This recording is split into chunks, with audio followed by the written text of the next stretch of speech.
are live. Good evening, Madam Mayor. It's 6:01 and we are live.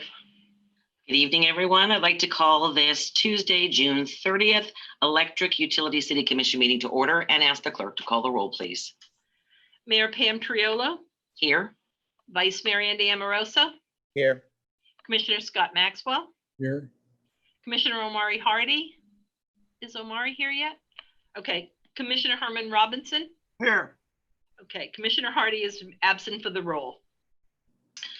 Okay, we're going to move right on to additions, deletions, reordering. Do we have any? No, Madam Mayor. Okay, then right on to public participation of non-agenda items or consent agenda items. I have one comment on this one. It is from Ramsey Stevens. Madam Clerk, Honorable Mayors and Commissioners, as a member of the Electric Utility Advisory Board, I ask you yet again to respond to our formal request to discuss policy opportunities to make our community more economically and environmentally sustainable. Tonight is your last chance to provide us a response before our meeting next week. We specifically asked for permission at your utility meeting on March 3rd to discuss the potential for a demand response program, a community solar program, and more proactive procedure steps to realize our ambitions for the Southeastern National Marine Renewable Energy Center. These policies all present clear opportunities to provide economic relief to our ratepayers, reduce our utilities operating costs, and most importantly, keep more of our utility dollars in our community. While you may think it's overly ambitious to explore new programs during this crisis, now is the time more than ever that we need to be ambitious in helping our community. All we're asking for is permission as your advisory board to discuss the feasibility of these policies and to give them the fair hearing they deserve. I hope you will finally do the same for our request. Sincerely, Ramsey Stevens. Okay, approval of the minutes. I'll entertain a motion. So moved. Second, Second. all those in favor state so by saying aye. Aye. Aye. All those opposed? Motion carries unanimously. Moving on to new business, resolution number 21-2020, establishing a payment plan for utility accounts. Mr. Liberty, the floor is yours. Thank you. Good evening, Madam Mayor and fellow commissioners. We are here to discuss tonight the payment plan, which we talked about at the last meeting. Oh, I forgot. I'm sorry. Hold on one second. I'll entertain a motion. So moved. Second. Second. Second. Thank you. Sorry, Mr. Liberty, go ahead. Okay, no problem. So we are here to discuss the payment plan that we brought forward at the last meeting, and we've come back with some more specifics that changes with the form of a resolution, which you should have in front of you. I do have some updated numbers on our receivables that we call the aging report, and a summary of the accounts that would be subject to disconnect as of June 24. I can put those up on the screen if you find it illustrative, or you may have a copy in front of you, but if you want, I can put it up on the screen as well. Would you like that? Please do so. Yes, thank you. Bear with me. Thanks.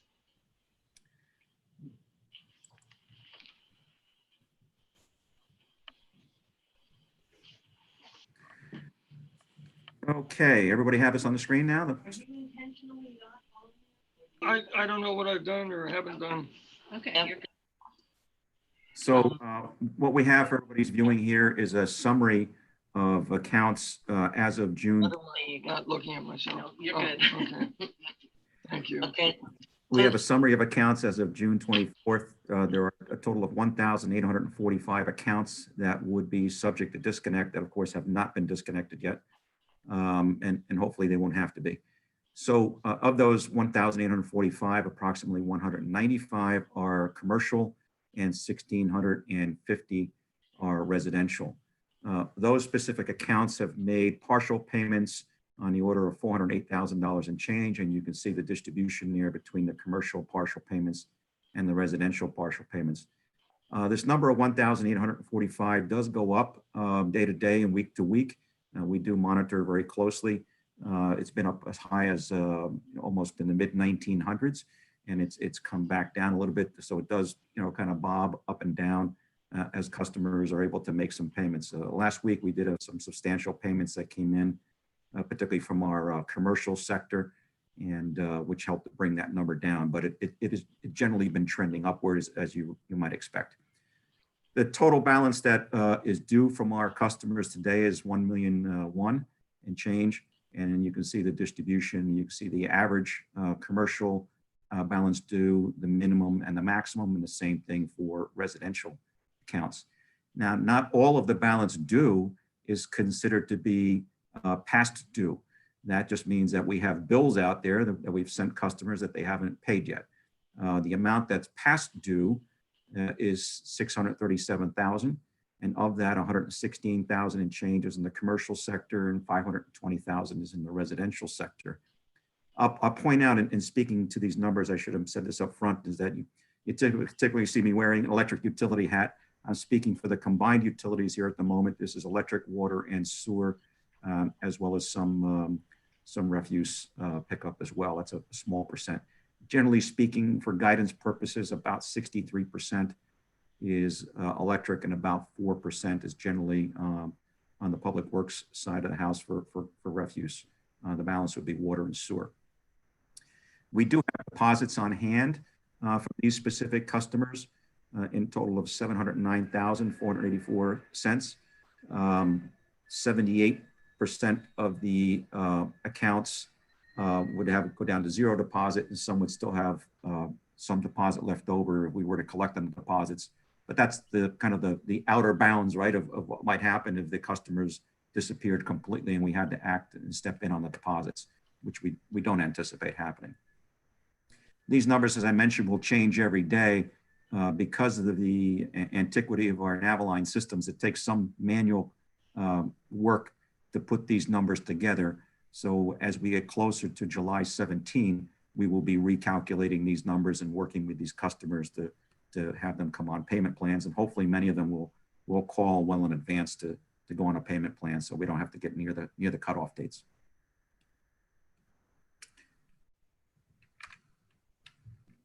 And I'm trying to get to the next slide. There we go. This is what we refer to as an aging report. And this is a little bit of a different report. You'll notice down in the lower right-hand corner, it says $920,394, or 12.8%. That's the total amount that's owed. That is 30 days or more plus 60 days or more late. So typically that number of 270,000 or 3.8%. After 60 days, we would typically put an account out for collections that would have been long after the cutoff date. That's the amount that would be out for collections. That's currently not out for collections. We're waiting for this service disconnect period to end and go back to business as usual. And then we expect that these numbers will come down.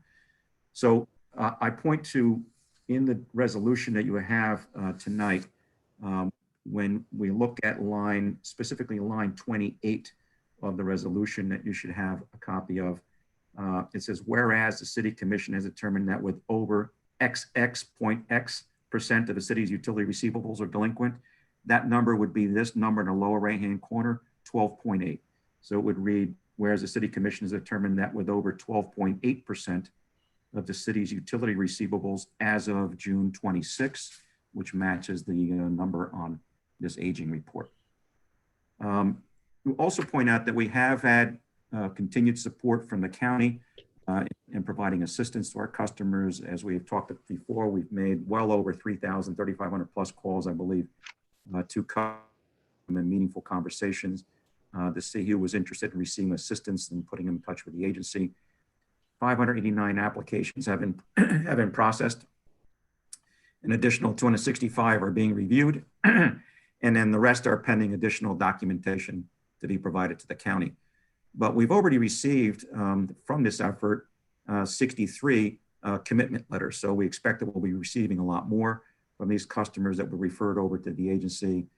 This was a very time-consuming effort undertaken by 2 members of our staff from the conservation group, who did an excellent job of making these thousands of phone calls, following up with the customers, pointing them in the right direction, getting them the paperwork, and following through. So at this point, I'll just leave that presentation and go back to the regular screen. So what you have in front of you tonight is a document which outlines the changes. We have included the 12-month payment period for the residential, 36-month payment period for the commercial. I know Franco should be on the line. We have had over 1,000 notices already sent out to the customers that are on the late list, if you will. So the notices have started to go out to these customers to be proactive and get in touch with us for payment plans. Ideally, we would have all of these customers, or as many as possible, on a payment plan before we resume the service disconnects, because we don't want to be swamped on the day of the disconnect with people at the last minute trying to get on a payment plan. We, of course, would put them on a payment plan at that point, but it's just going to clog the phone lines while we try to do that. But hopefully, as many as possible will call in beforehand and get signed up. As we indicated at the prior meeting, we're also asking to change our deposit review process. There was an element of the deposit review process that involved reviewing bills for the fourth late payment in a 12-month period, I believe. That has been problematic. That's very difficult to do. It's a very manual process and hasn't been used in the past, but it is in a resolution. So we'd seek to have that set aside for the fourth late payment.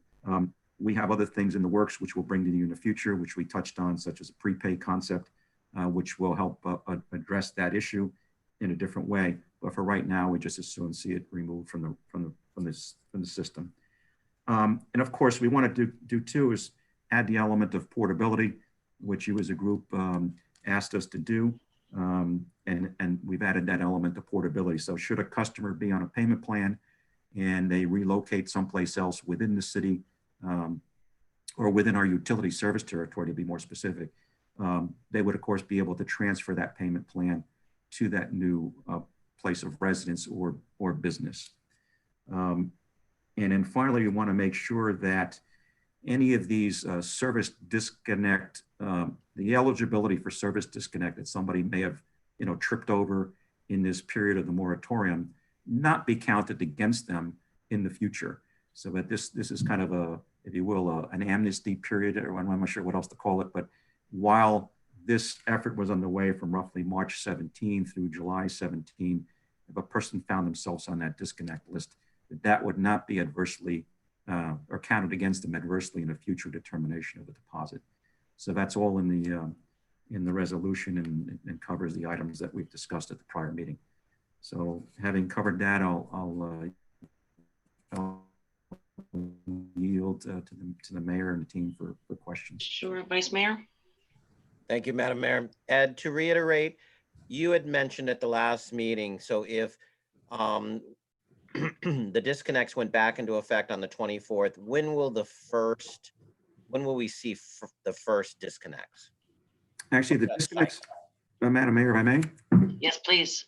Okay, so the disconnects would resume July 17th, and they would be in order of meter read cycle. So not all of our accounts get read on the same date. They're spread roughly over 21 to 23 meter read cycles in the business month. So if you had an amount that was outstanding and you were eligible for disconnect on the date that your meter happens to be read, then that would be your date when you would hopefully call us, if you had not already, to get on a payment plan. And are we back on the cycle of late fees to where people are getting the yellow slips prior to termination? That would not begin until after July 17th. We're currently Okay. not charging late fees. Okay, so charging late fees will happen after July 17th? That's correct, but not for if somebody was late during this period of the moratorium. If I use the term loosely, moratorium. Yeah. During this period of time, we did not charge people late fees for the fact that they were late during that period of time, because we absolved everybody to come in payments when they could. And then tell me a little bit about the county's assistance, or somebody can tell me a little bit about the county assistance. So I think you said 86 people have taken advantage of that. What does that mean? Is that a full payment? How long does that last? What does that look like? Madam Mayor, I'm going to use my lifeline here and bring in Franco Bolito, our customer service manager, who speaks with the county representatives directly, and he's a better one to explain this than me. So I'll turn it over to Franco. Thanks, Franco. Welcome. Good evening, Madam Mayor. To answer the Vice Mayor's question, the commitments that Ed referred to are payments. They're a commitment to receive payment from the county. The dollar amounts fluctuate and vary by the applicant because it's based on income. So there were a total of, I think, $24,000 that we received so far. And they come in every day. So as we get a commitment from Palm Beach County, that means that they're going to be sending us a check. It doesn't necessarily mean they're going to pay 100% of the bill or the past due balance, but it will help, whatever the amount is that we can receive from. Now, once you sign up for that, does it continue on, and how long does that continue on? Helping people? I believe they're entitled to 2 assistants per year. So it's every 6 months. And so it's not a monthly recurring, it's more of a one-time lump sum payment made to the city. Okay, because I know the county has a program that quite a few of our residents take advantage of, that they get their bills paid on a regular basis. So that's not what we're looking at. We're looking at more of a one-time, 2-time assistance to help them Correct. get out of the debt. That is correct. Okay, thank you. That's all I have at the moment. Okay, Vice Mayor Pro Tem? Thank you. Yeah, some of my questions have just been answered, but let's take one more little deep dive into the issue of the assistance. This money that the county is using now, is this their regular funds that they're using, or is this money that the federal government has passed along as a result of the stimulus package? Madam Mayor, if I can answer the question, it is part of the CARES Yes. relief package that was provided by the federal government to Palm Beach County. Oh, so that is federal money coming in specifically as a result of the COVID situation. Correct. Okay, so they're taking in this money, but they're not changing their original structure in terms of how they assist and how often they assist. Is that correct? That's correct. And the other question I have is, do you anticipate any other blocks of money being made available to the county or whatever for assistance with utility bills? We haven't heard any yet, but obviously as soon as we get notice of it, we will let everyone know. Okay, all right. Thank you, and Franco, and Ed, this question's for you. We've talked quite a bit about being flexible and working with folks through this crisis, this pandemic. And I think we've, have a pretty good picture of how that works. But my question to you is, if somebody goes on a plan and they default, what is the threshold that says, okay, this account's in default? They would have to go beyond the service disconnect date, which is roughly 42 days after their the most recent bill, I believe. And then there's a waiting period of another week or so. Franco can correct me on that. And then if there's still no action on the account, we would finally account and apply any deposit that may be on hand relative to that account. We would apply it to the remaining balance and then put the remainder out for collection 60 days later. Okay, so let's say, for example, I'm on I don't know, $100 a month repayment plan in addition to my existing utility bill. And I get 2 or 3 months into the situation, and for whatever reason, I miss a payment. So are you saying automatically will trigger a disconnect notice? Not necessarily, no. And that would probably lead to a late payment, and it would start the process of the clock running. And Franco could probably explain that a little bit better and exactly how that works. But it's not an automatic disconnect when you miss a payment. There's a lag time there as well. Okay. All right. So during that lag time, if the payment's not made, whatever that time frame is, what happens then? That's when you start to finalize the account and all that? We would get ready to, but the account wouldn't be officially finalized until that countdown is complete. Franco, can you explain that process, how those days count down?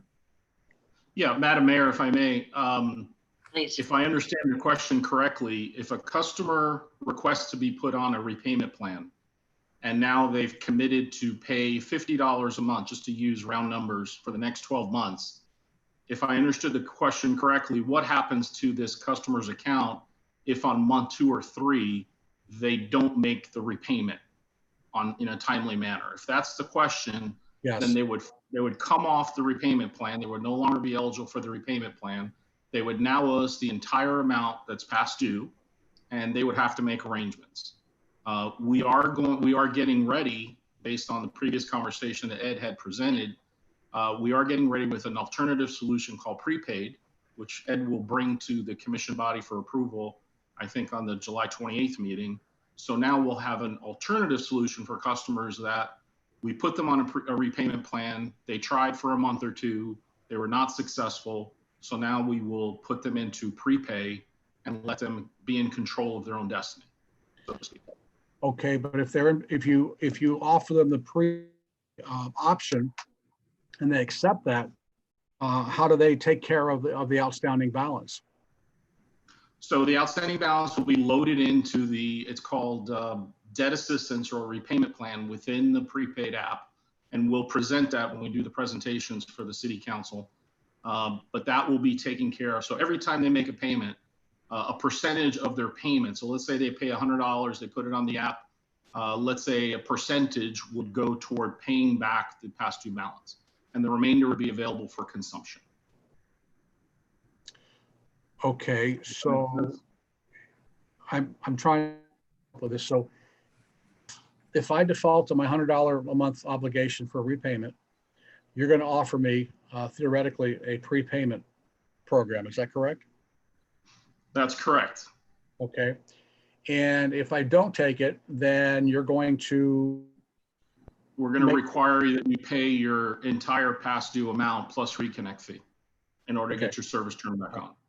Understood. So that's one path. The other path is if I say, sure, I'll try the prepayment. And that means I've got to pay X amount of dollars based on the average bill. Is that correct? Upfront? Or well, yes, there'll be rules and business rules that we're going to put in place, and we'll present those to you for review. But in just a general overview, it'll be if you make a $100 payment on your app toward your prepaid account, a portion of that, let's say 40% of it, will go toward paying off your past due balance first, and the remaining $60 can then be used for your utility consumption. And you'll be able to see that consumption on your app. You'll be notified through a message, a pop-up alert on the app that says, hey, you're running low. Very similar to how SunPass works. For those of you that are familiar with SunPass, it'll give you an email and a notification that you're running low on your balance. It's time to replenish. And then you need to add, $50, whatever you can afford to keep you going. And every time you add money to your account, a percentage, again, we'll use 40% for discussion purposes, will be applied toward your past due balance. The remainder will go toward your utility bill or utility consumption. Okay, very well. I'm looking forward to that presentation. Thank you, Franco. Very good. Thank you, sir. Thank you, Franco. Thank you. Commissioner Hardy?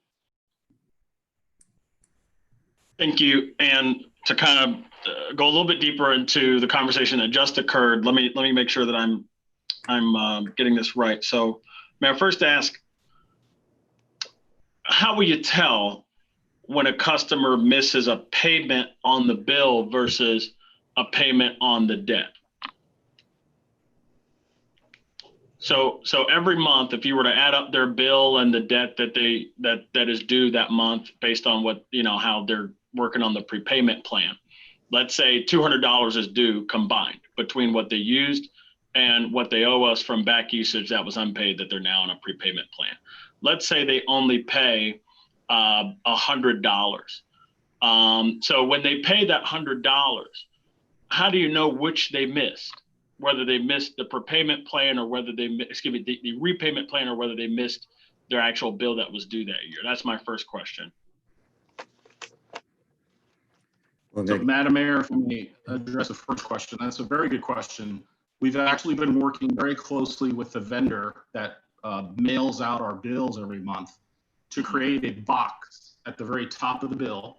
So if the customer is put into a repayment plan in our billing system, the vendor will receive the file, which we upload every day, and they'll see that the customer is part of the repayment plan.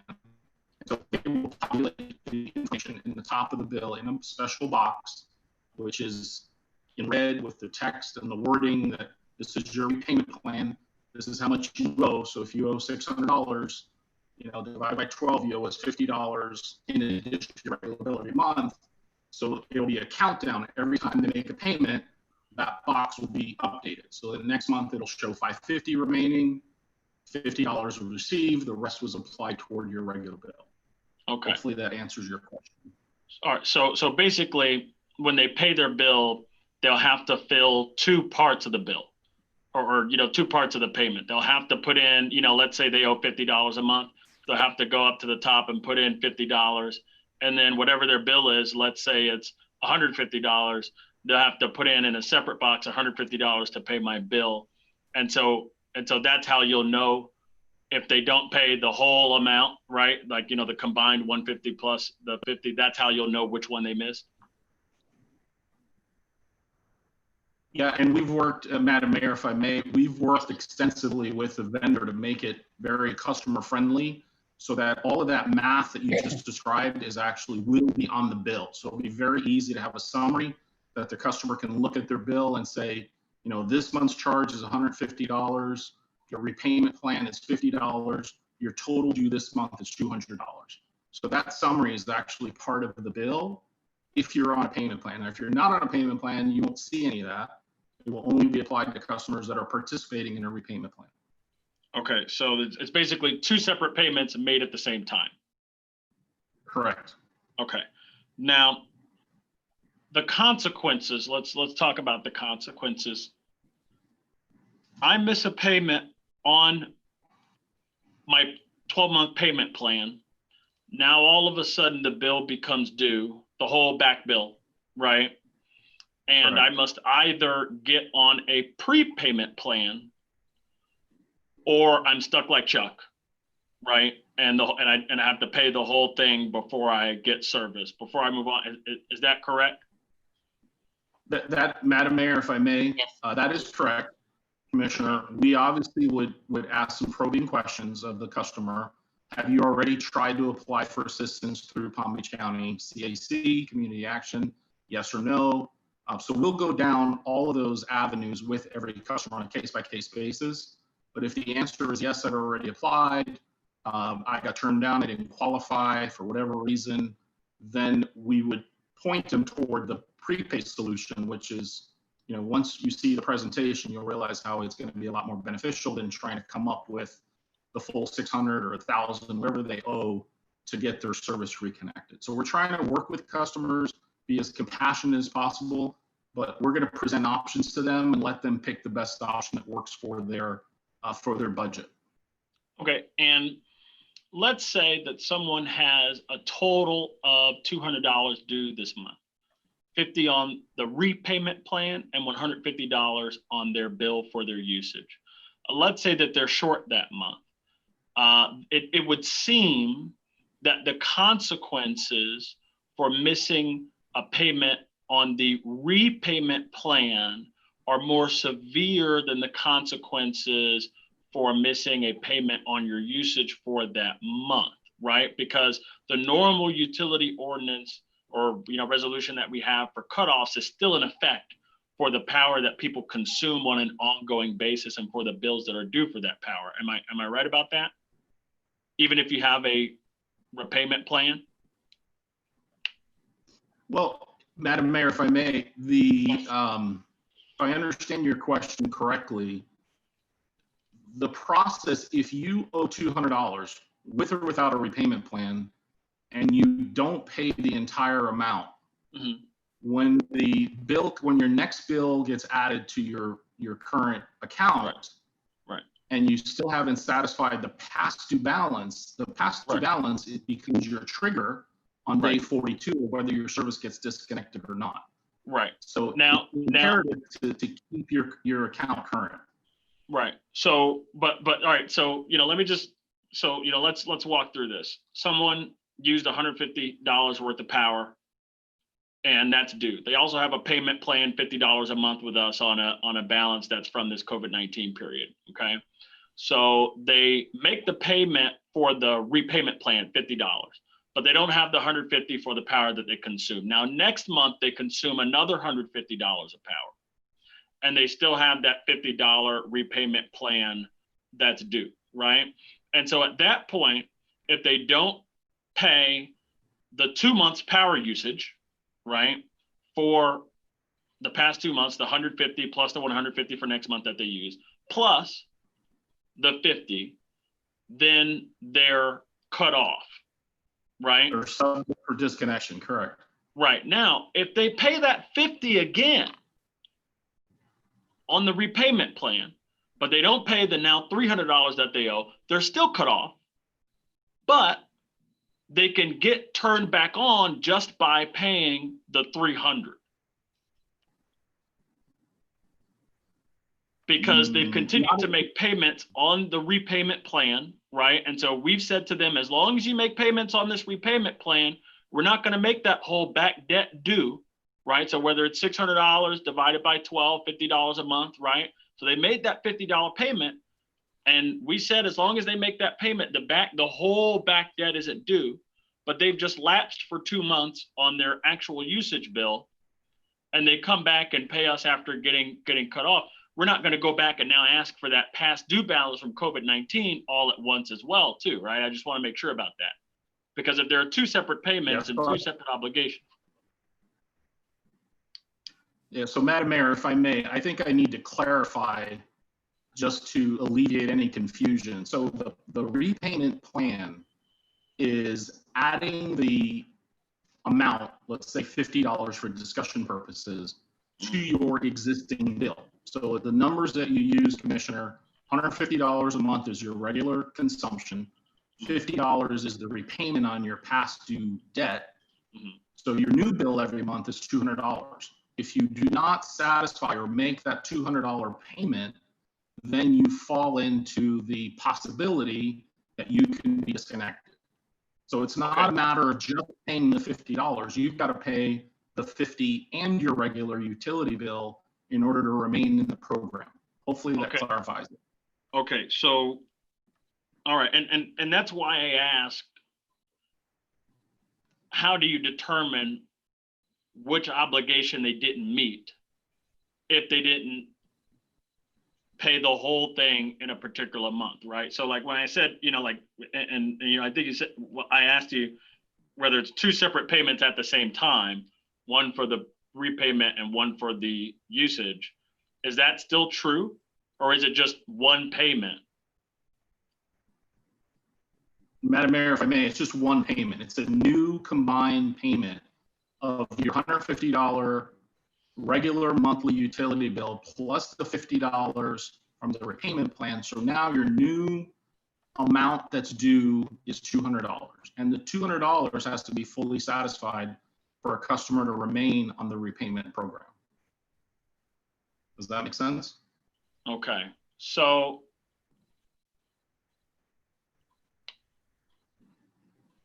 okay, well, this is interesting.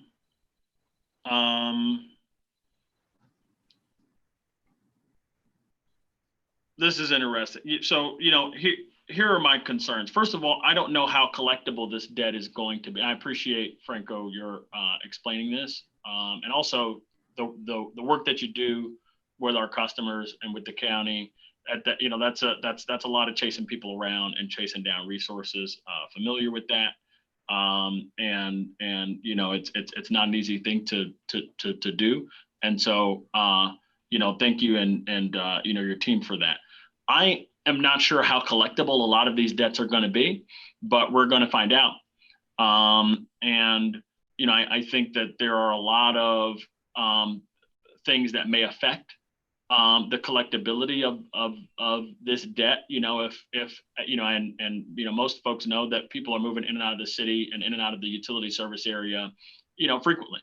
Most of us, are aware, well, there's data on evictions in Lake Worth in normal times.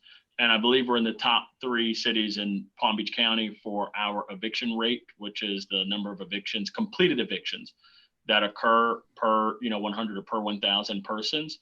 And as the sheriff will tell you, when you're talking about, normalized data in this city, the data are,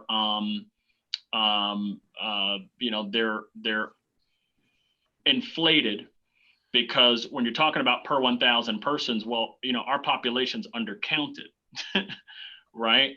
And so, that denominator is impacted, but, I still think that, evictions are an issue here. And I think that they're going to be more of an issue going forward, especially given that we have a huge undocumented population.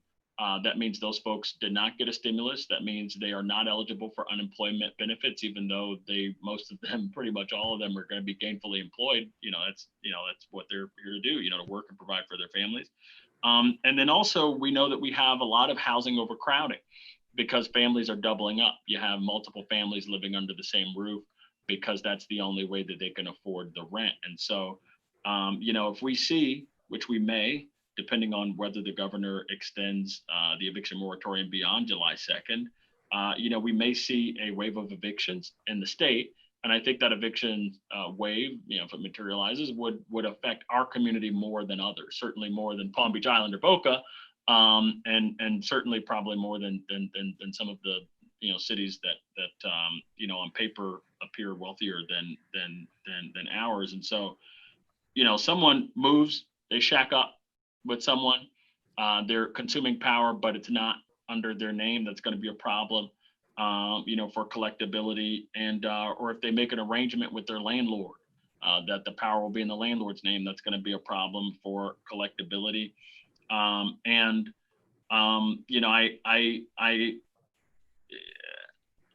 worry that first of all, lots of working class people who are not forgetful but just poor, who miss their bills. They miss a bill basically for one reason or another, and all of a sudden their whole back debt is due, and they have to go on a prepayment plan, which decreases their margin for error going forward. This is going to be a painful thing for a lot of people. So I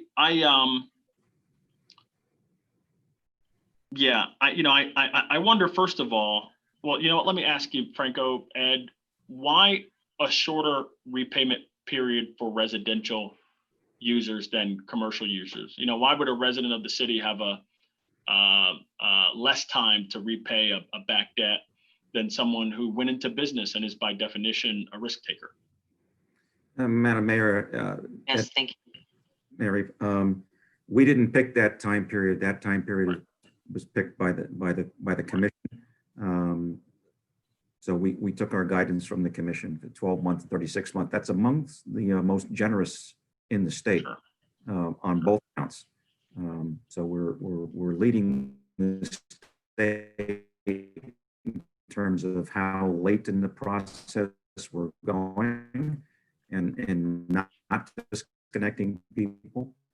And we're also among the top 2 or 3 in the state in terms of the length of period over which we're extending terms. Are you including FPL and Duke in that? Do we have visibility as to what they're doing with their customers? We have very limited visibility into what the investor-owned utilities are doing. We've previously provided you with information to that. They don't give a lot of disclosure. We do have more visibility in the municipal and those that have chosen to release the information. So we've been watching the news daily, capturing news clippings in terms of who's ending their program, when they've ended it, and they're offering payment plans, what those payment plans are. We have provided, that was a slide in the last meeting, but I don't have it refreshed for this meeting, but that's pretty current information. Certainly the 36 on commercial, I think only aware of maybe one other utility that may have gone as far as 36 months.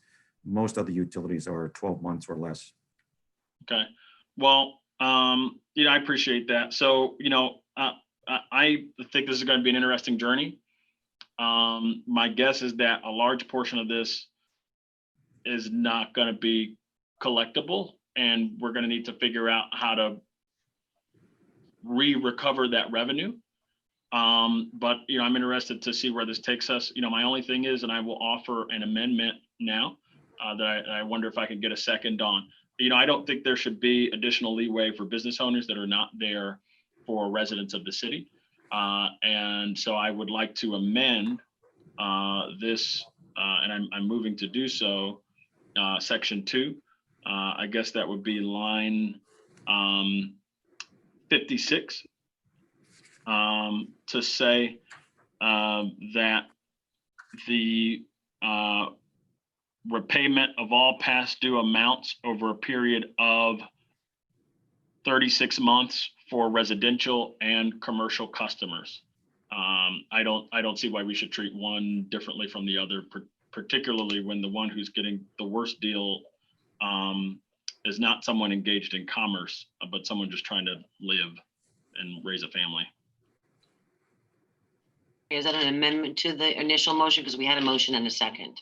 Yeah, so this would be Who made the initial motion, Madam Clerk? Commissioner Maxwell, seconded by by Vice Mayor Amoroso. Did you want to add the amendment?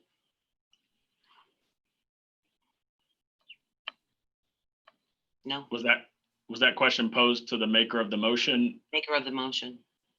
Commissioner Maxwell. Yes, is the question for the amendment? Is that the question? Yes. No, I don't Yep. agree. With that. I don't agree. Okay, so I'll make a motion, and this will be a subsidiary motion, and it will require a second to just amend the original motion, so that we don't have a 36-month deal for businesses and a 24-month deal for residents. I think there should be a 36-month deal for both, or a 24-month deal. Excuse me, or a 12-month deal for both. But businesses shouldn't have a more generous repayment plan than residents. So I'm wondering if I can get a second for that. It sounds reasonable to me. I'll second it. Okay. So I've got to vote on the subsidiary first, Madam Attorney, before the Right. original motion. Yes, Madam Mayor, and just for clarification, Commissioner Hardy, what are the specific months you're proposing for your amendment? 36 for both, Okay, right? So everyone's okay with 36 for the commercial. I don't see why we can't all be okay for 36 for the residential. okay, yes, Madam Mayor, so now you would take a vote on the proposed amendment Subsidiary. to the motion. Okay, we've got a motion on the floor in a second. All those in favor state so by saying aye. Aye. All those opposed? Voting yes. Okay. So motion fails 3-2. Uh, Now you want to Madam vote on? Mayor? Yes. I move to reduce the repayment period for commercial customers from 36 months to 12 months. The same principle. They shouldn't get a better deal than a better, more generous deal than our residents. So I move to amend the original motion to reduce the repayment period for commercial customers from 36 months to 12 months. Madam Mayor, my hand was up. Yes. Vice Mayor Pro Tem, go ahead, please. I'd like to speak before other motion. You know, Point of order. Really? Go ahead, Vice Mayor Pro Tem. you know, Commissioner Hardy earlier noted very appropriately that we have a very transient population here in the city. And I think that, you know, while it sounds good idea maybe to make it more, you know, even Steven between the businesses and the residential, and I could see on first blush why you might want to think that, but you know, the businesses theoretically aren't going anywhere. At least they're not as transient, if you will, as our population is. And I think that there's inherently a risk by extending beyond 12 months, a greater level of defaults because of the transient population. So that's why I don't favor, you know, extending beyond 12 months.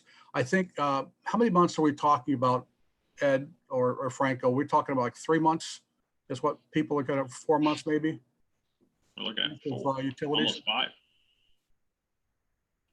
Madam Mayor, if I may, it's almost 5 months. It's March, April, May, June, and July. So 5 months. And many of these accounts have not paid in the entire 5 months. Some are, you know, come and gone, but many of them have not paid in the last 5 months at all. Nothing.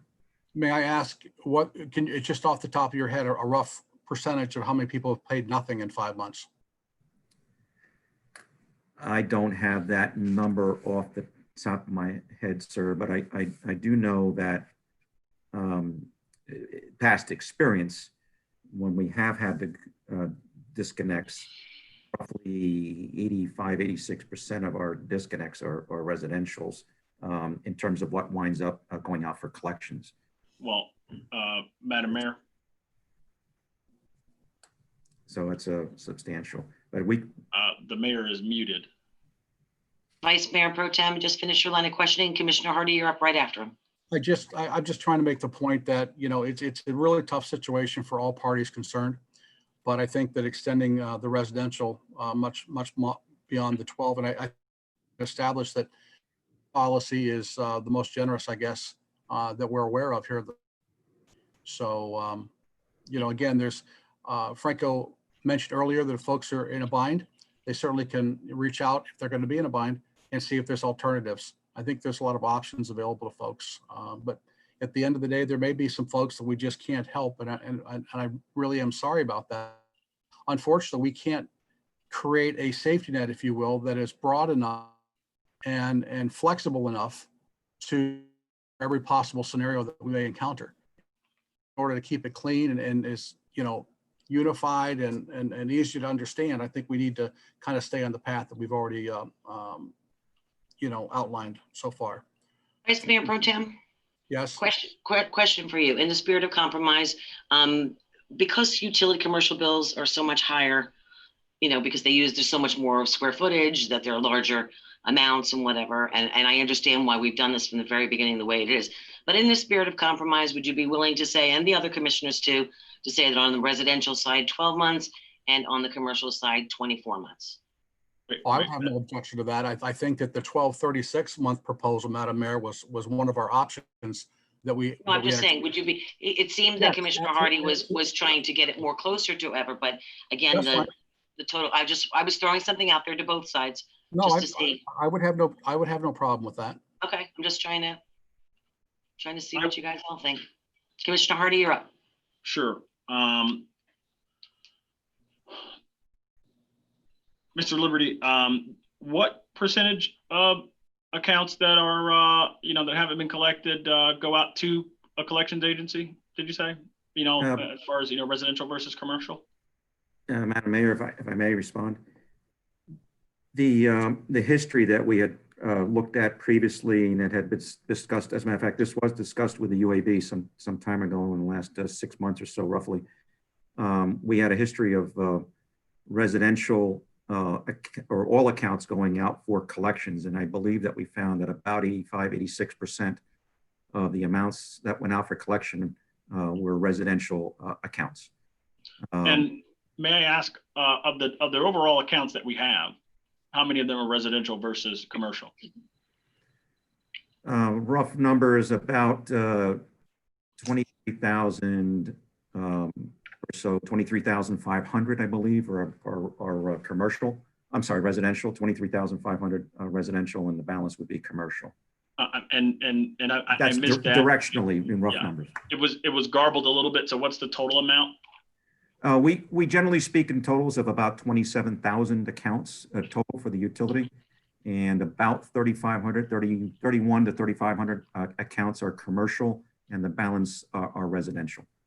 Okay, so out of about 27,000 accounts, 23,500 are residential.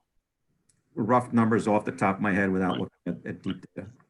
Okay, so, and of amounts that haven't been paid, about 85% of those amounts that go out to collections agencies, about 85% of those are residential customers as opposed to commercial customers, you say?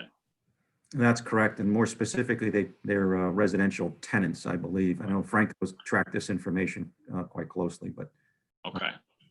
So that's interesting because if you look at the percentage of overall accounts that are residential in nature, it's about 87, almost 88% of accounts, but only 85% of what we send out to collections agencies are residential, which means that, proportionally speaking, or at least in terms of amounts, commercial customers are kind of punching above their weight class in terms of, the amounts that get, by a few points, not by a large margin.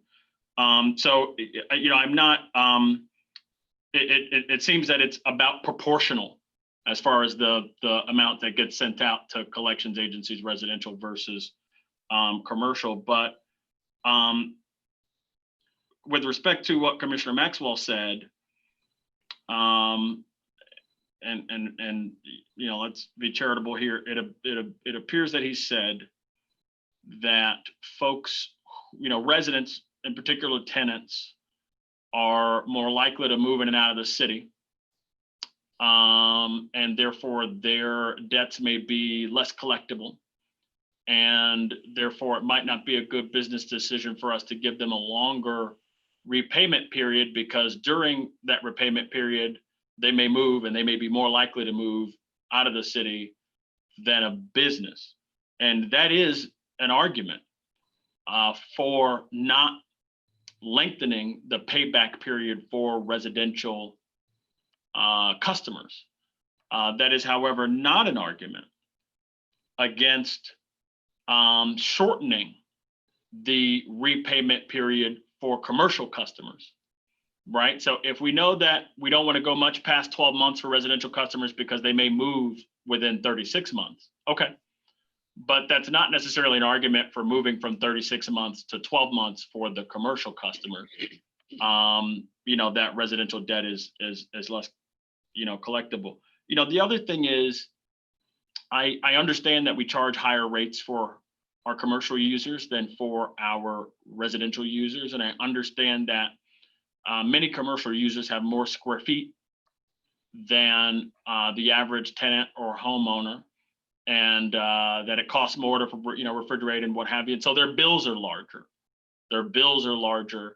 And therefore we might want to give them more leeway. The one thing I'll say though is that and it's said over and over again that people who go into business are taking a risk, right?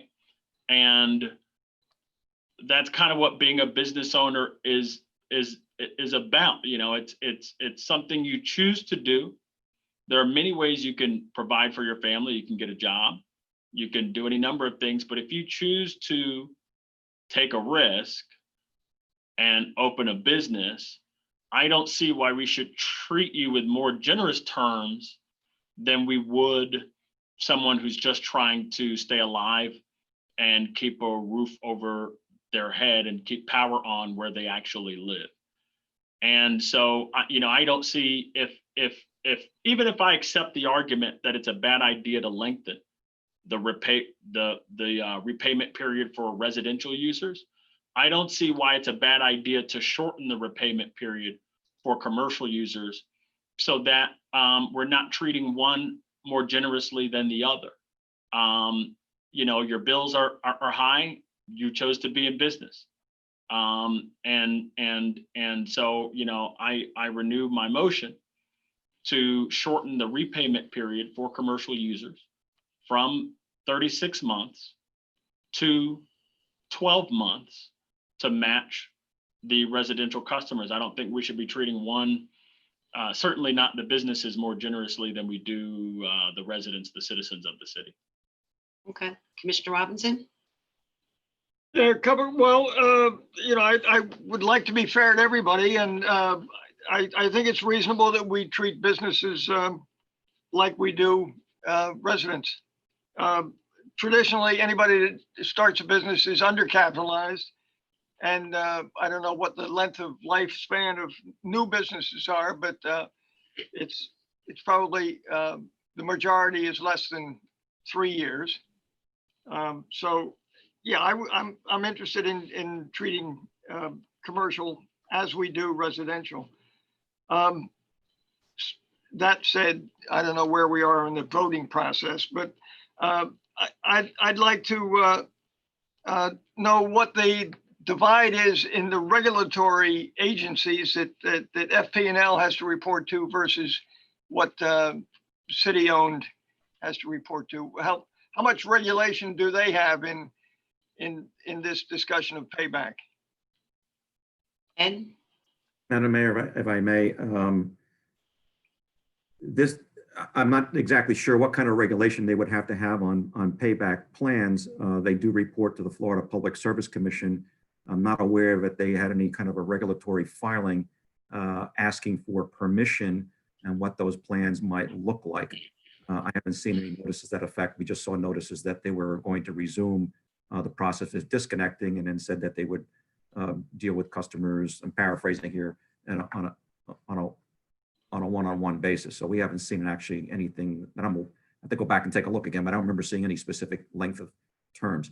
In terms of the municipals, I'm not aware of any regulation on us. That we're in a different category than an investor-owned utility for regulatory purposes, and it's really this body that has the authority to set those terms and conditions. Okay, so FPNL is going to do it on a case-by-case, customer-by-customer basis? That's as best as we could interpret from the public statements that we've seen. And Franco can correct me if I'm wrong, but I don't recall seeing any notice that said it was specifically going to be X amount of months. They weren't as specific to put that out there, if I recall properly. But Franco, correct me if I'm wrong. Franco? Yeah, that is correct. That is correct, Madam Mayor. Thank you. So the other question was, we're talking about utility payments. We're shutting off their water as well. Madam Mayor, yes, we would disconnect the water as well. Normally that takes obviously longer than disconnecting the electric. The water would be on a longer period of time by a few. We're talking days. Days, yes. Okay. Yeah. And so when they're without water and electricity, what sort of notice do we give to the landlord or to code or to any agencies that can help? These people are going to be shut off. They still have a roof over their head. They're going to choose between paying the rent, whatever possible, versus utilities, no utilities. Are we talking some sort of responsibility to not house people, or at least make the landlord aware? Because are we going to have people doing extension cords across the street and burning candles and having heating hot water in the backyard for cooking? It can be really bizarre when people are desperate, and I don't know what we're doing after we shut them off. That's the question. Well, aren't we offering, did we just discuss at the first portion of this meeting? Didn't Franco reach out to over 3,000 people to get them to see if they needed help so we could find a program in our community that's going to assist them? And then if they say, oh, I can pay the bill or take care of it, then we work to put them on the payment program. And we've already reached out and we'll continue to reach out. If anyone needs help, we'll find them the help that they need.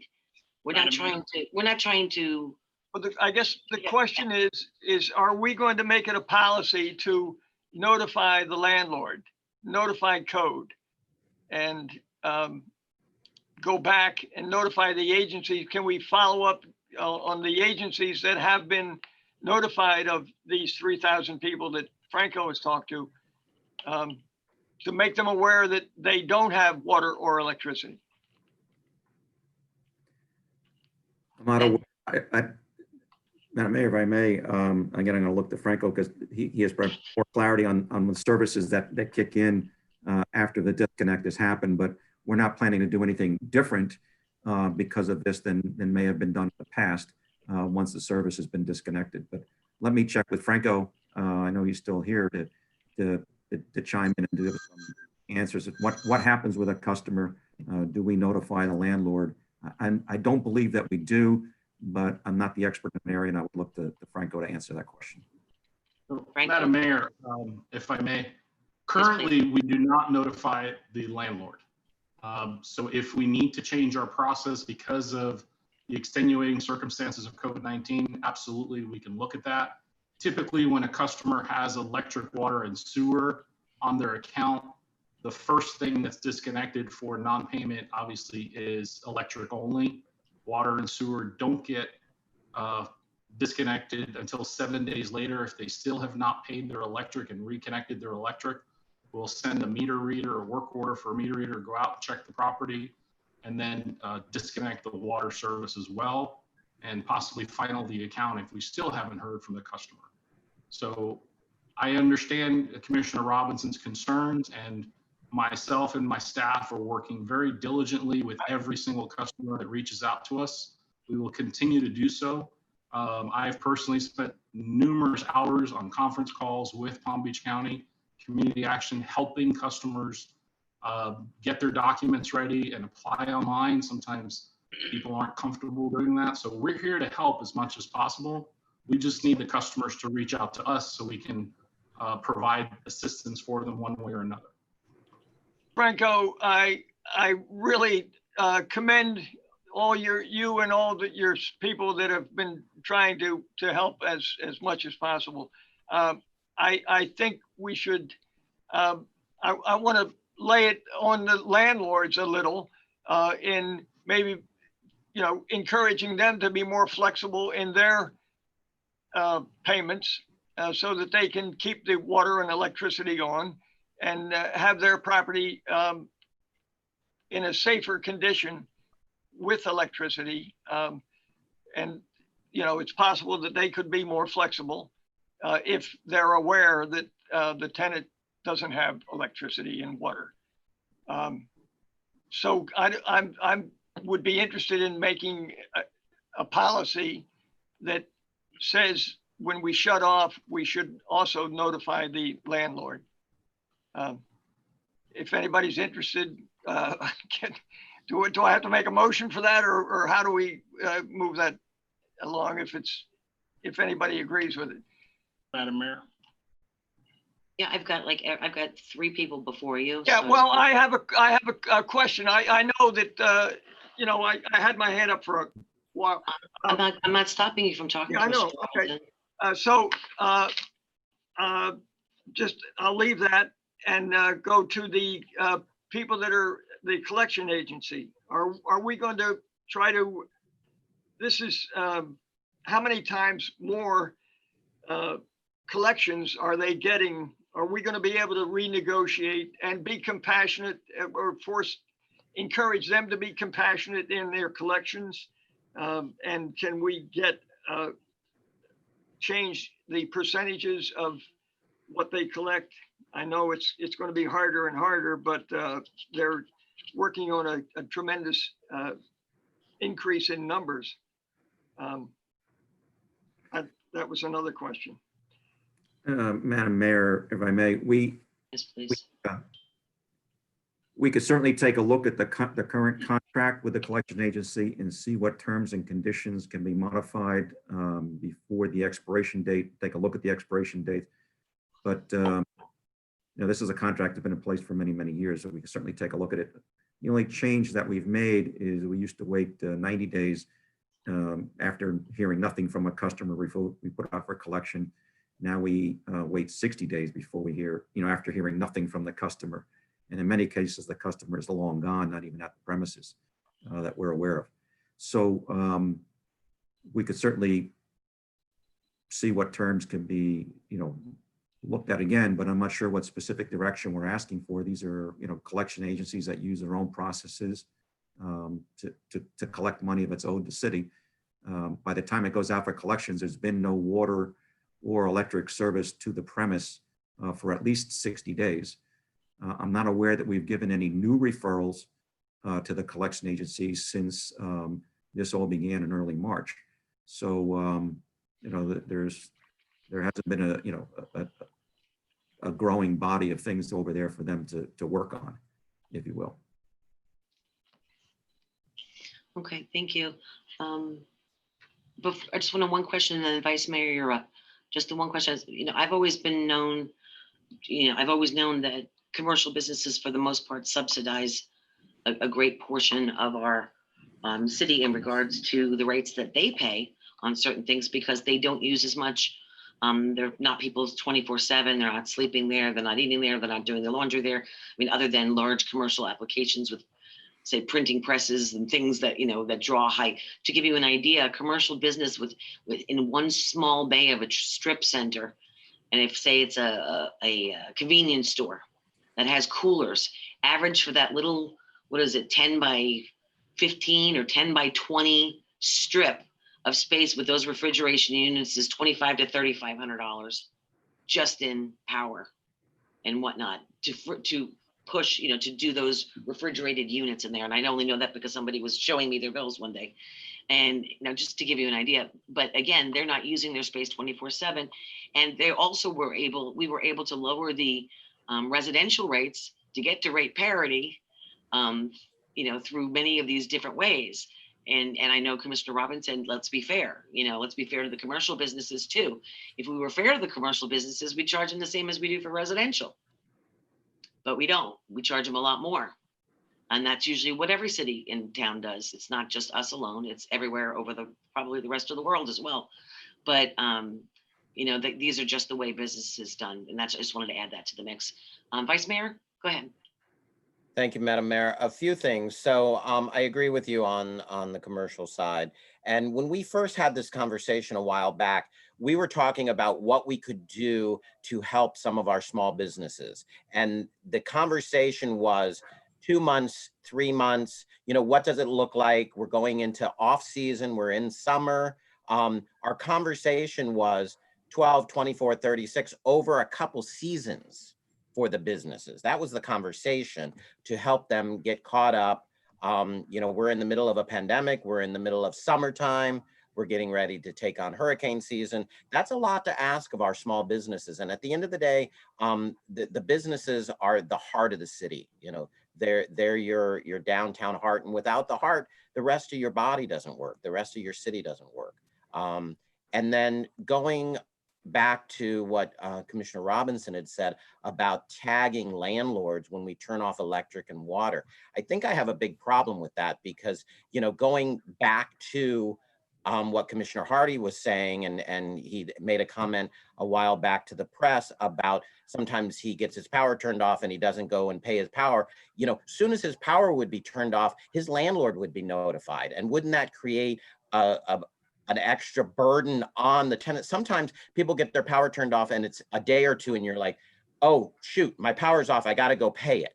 And they go down and pay it. But with something like this, we're letting the landlords know that their power or their water was turned off.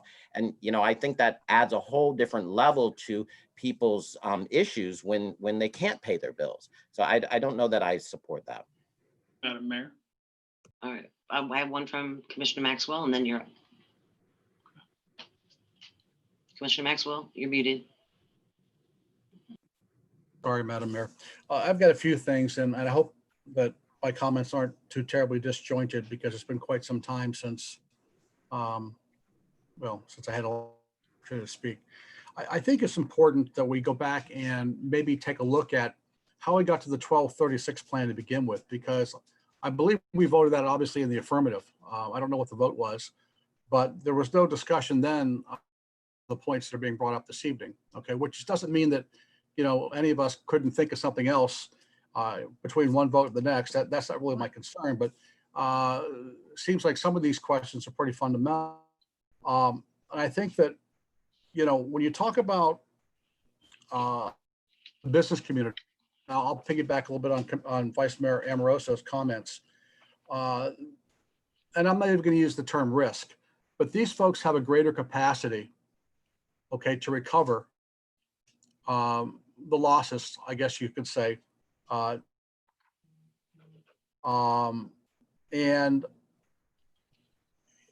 they can't do it all at one time.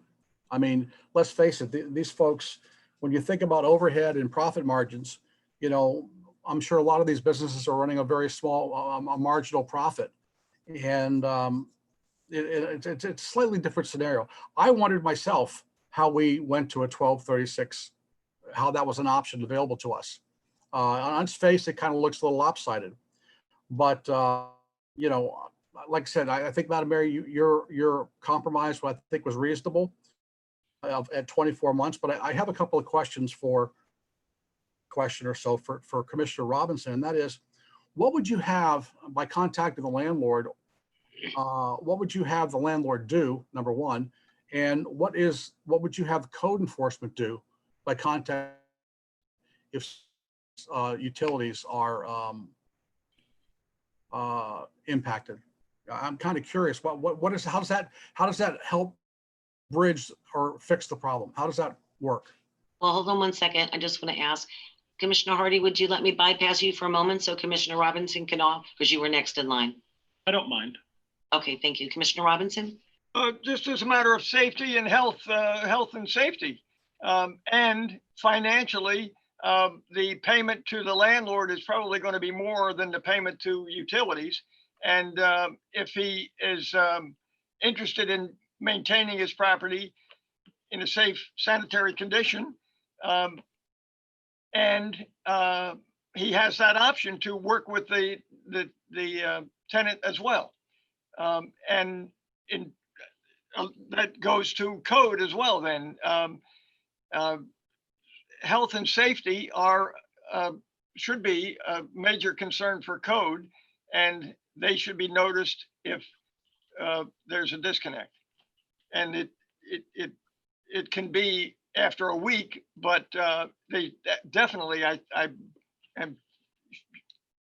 think they should be notified. So to the landlord, it would be both health and safety and financial. To code, it should be to health and safety, and agencies as far as help goes. May I follow? Sure, go ahead, follow up, Commissioner. You know, we'd like to believe the landlords will be more flexible and willing to work with tenants, but the reality of it is not everybody's going to be willing to do that. And it might actually. Some might. Well, some may, but I think that those inclined to do so might be reaching out to the tenants anyway, trying out before we get to that point. But I also think a negative impact to the tenant by notifying the landlord. And I don't know how legal it would be for code to intervene at this point, just because somebody's utilities. That's what we'd have for the city attorney. And going back to the issue of evictions, I think I mentioned in the last meeting, and I'll say it's going to be very painful to see the amount of folks probably end up getting evicted. And I wish there was something we could do as a government to help them, as a local government, I should say. I just don't know what that would be. But the reality of it is, if folks are in fact going to be evicted and they're going to move on, their first priority is going to be to find another place to live. And in order for them to do that, they're going to have to come up. Unfortunately, they're going to have to cobble together enough money to get into a new residence, which means, there's a good possibility they won't be in a real good, strong position to pay back our electric bill. So there's a lot of moving parts here, and I applaud everybody here on the commission for wanting to come up with the best possible solution. But this is an unprecedented situation we're dealing with. And I just, short of actually forgiving the debt, I don't know how we resolve this. And even if we did forgive the debt or a portion of it, you're still faced with the landlords evicting people. So I don't know that we've really helped, how we helped. I don't know. But, it's a very uncomfortable situation for me to be in as a policymaker. I'm sure no matter what we come up with is going to be challenged and folks are going to find fault with it. But just know that, I think we're all working in the best interest and in the spirit of compassion to find a better solution. I just don't want, government is not the solution to everything, and local government especially is strapped when it comes to, doing things that they're financially, as far as financial resources are concerned. So that's all I have, Madam Mayor. Thank you. Commissioner Hardy, and then we've gone quite long on this, ladies and gentlemen, and we have several motions existing. So Commissioner Hardy, would you like to go, and then we can move on to the motions? Oh, Yeah. Just one question. I'm sorry, City Clerk, do we have any public comment cards on this item? No, Madam Mayor. Okay, Commissioner Hardy, go ahead. Sorry. Yeah. So the first thing is, you know, business owners pay high utility bills because they use lots of power, and also because we charge them a higher rate than residential customers who are paying a little bit more than our nearest competitor, FPL. But businesses are paying a higher rate over and above what they would. Excuse me, not higher rate. Businesses are paying higher bills in addition to the higher rate because they're using more power. It doesn't matter to me if you are not physically in the building overnight, if you own a grocery store or corner store. The fact of the matter is you're refrigerating your goods, which is what you need to do so that you could turn a profit. And you're paying for what you use. It's not like they're paying us for what they don't use. It's not like they're providing some sort of free money to the city. We're charging them for what they use, and they're paying what they use because they're in business to earn a profit. I don't consider that a subsidy. Now, as far as what we didn't discuss at the last meeting, this differential, frankly, slipped by me. And looking at the backup, noticing the differential, I became concerned. And I think there is a reason to be concerned about why we would treat business owners better and more generously than we would treat our residents who are the citizens of this city, who have a real representational interest in what we do here. And as far as, and Commissioner Amoroso is off screen right now, Herman brought up an interesting point, which is a dilemma for the city. We care about the habitability of the housing structures that exist in the city, right? We want people to live in safe, clean, sanitary housing. And when someone doesn't have power or water, that structure cannot be clean. It cannot be sanitary, and it cannot be safe. And if someone like me forgets to pay their bill, comes home, turns on the light switch, realizes that their power is off, calls customer service and gets it turned back on immediately after paying their bill, then that's not something, obviously, that we would contact a landlord for. We would contact a landlord if it became clear to us that there's someone living in a structure where there's no power or water for an indefinite period of time, which many people, as Commissioner Robinson said, are basically probably going to try to do if they get cut off because they can't meet that back payment. And when I look at the margin for error that the average person has in this city, it's really, really terrifying. Our city has a median household income of about $38,000. After you take out, and every single person, by the way, who's on someone's payroll pays, for example, FICA taxes and payroll taxes and things of that nature, right? So after you take out those taxes, your take home pay is around $1,300 a month for the median household, for the whole household in this city. That's what poverty is, right? And so to you or I, a 25% increase in our utility bill, it's not that big a deal, provided that we have a job. But for many of the residents who live in the city, the median resident in the city, a 25% increase in the utility bill could be the difference between eating and not eating. It could be the difference between buying some medicine that you need or not being able to buy some medicine that you need. And that's why it galls me that we're offering less generous terms to our residents who are poor, who don't have capital to invest in a risk-taking venture such as a small business, than we would our actual business owners. And by the way, that median figure for the city doesn't reflect the very special circumstances that some people are in. I represent District 2. District 2 has Palm Beach County Census Tract 44.02 in it. The median household income there is about $33,000. Take-home pay on a monthly basis is about $1,100. Okay, and so again, so you divide that by 12, then you take out your FICA taxes and all that stuff, and you can go to a take-home pay calculator and figure that out. That's about what you're taking home after taxes. I mean, you can, Scott, if you shake your head, you can go to smartasset.com and do it for yourself. but that's about, what it is. If you divide 33,708 by 12, put that in a take-home calculator. After FICA and all that, you're taking home about $1,100 a month. I could be wrong here. Excuse me, that's about $1,100 biweekly. Excuse me, biweekly. No state taxes. Okay. Yeah. So so it's about $2,600. But still, that's not a lot. You're paying $1,000 in rent. You haven't bought food. You haven't paid for insurance. You haven't paid for a car. You haven't done anything. And so, I just worry for our families. And so, and Commissioner Robinson pointed out that we're in a dilemma because lots of families we know are going to be in their homes without power or water, and they're going to be doing some of the things that they were already doing. Snaking, I've ridden around Tropical Ridge with Ray Lofton, who's the president there, and we've seen extension cords going across the street from one place to another, right? And so that's before COVID-19. And so, I think there are going to be lots of people living in really unsafe, unsanitary conditions for prolonged and indefinite periods of time.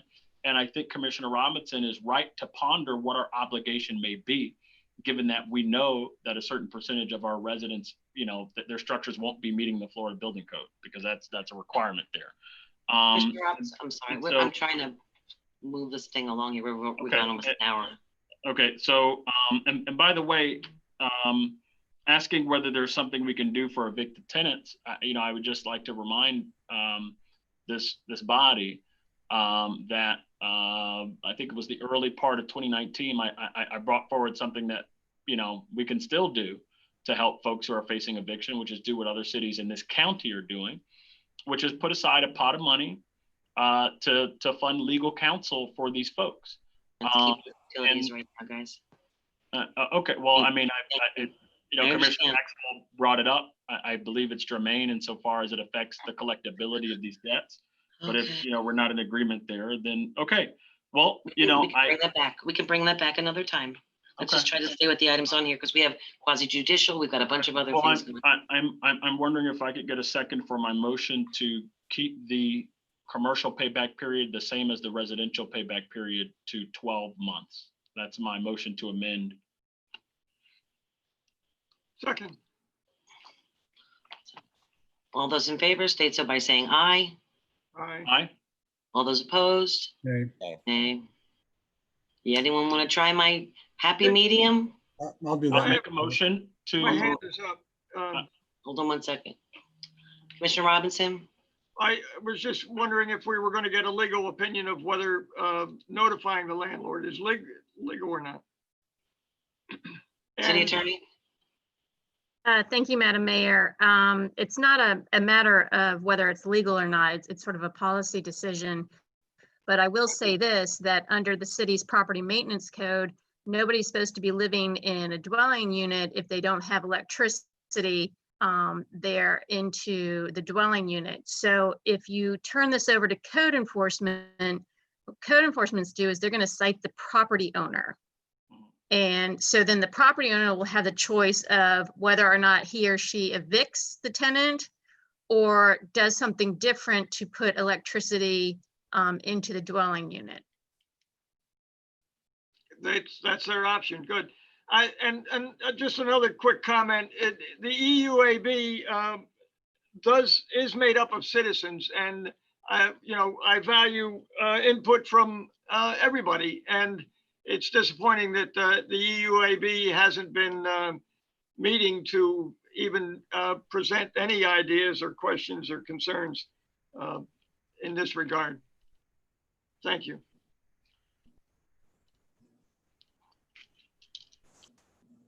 Madam Mayor, you're muted. Vice Mayor Pro Tem? Yes, Madam Mayor, you asked if anybody wanted to entertain your compromise on the business length. I'll take a stab at it. Well, we already have a motion. Oh, I'm We sorry. You have to amend your motion. You can amend your motion because I believe you two were the ones that made the original motion. We voted on the two after that, but if you want to amend your original motion. Okay, I'll do that, Madam Mayor. So my motion is that we move forward with the 12-month residential payback and a 24-month commercial payback for our utility customers. Does the maker of the second? Are we at 12 and 24? 12 and 24. Second. Second. All those in favor state so by saying aye. Aye. Aye. All those opposed? Compromise. I mean, it's better than nothing, but I don't think it's good enough. I'm not going to vote against it, but I We Understood. have a motion. So compromise is, come on, guys. Yeah, All right, great. Unanimous. Thank you so much. Really appreciate that. All right. Let's see. I'll entertain a motion to adjourn. So moved. Second. Second. All those in favor? Aye. Aye. Okay, we're gonna move on to our next meet. You want to take a quick, let's take a quick.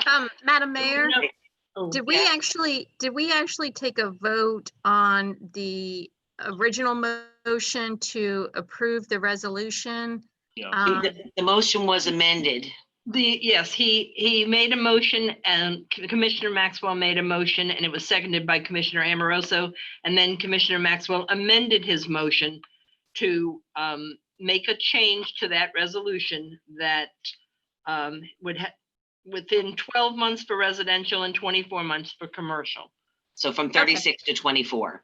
Okay, And it then, just has to and the be seconder also amended their second as well. right. That Okay, okay. all right, so we're all Take good. a- Okay, thank okay. you. Quick potty break and then we'll come right back. Thank you. I'll recess this meeting right now.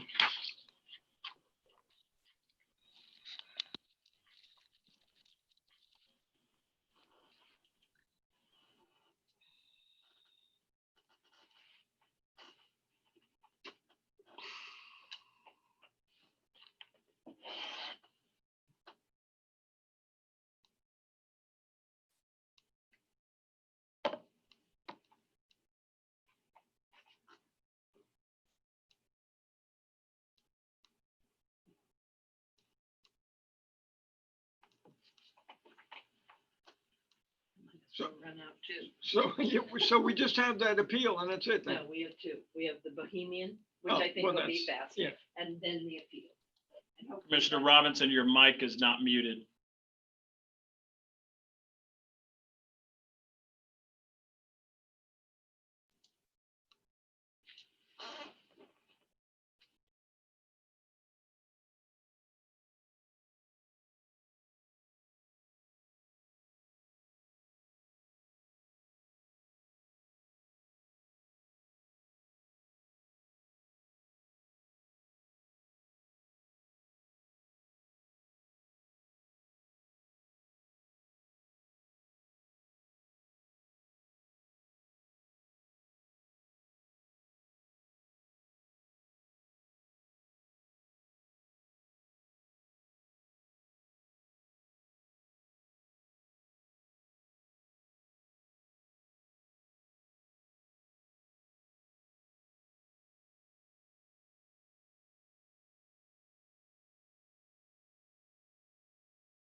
Whenever you guys are ready.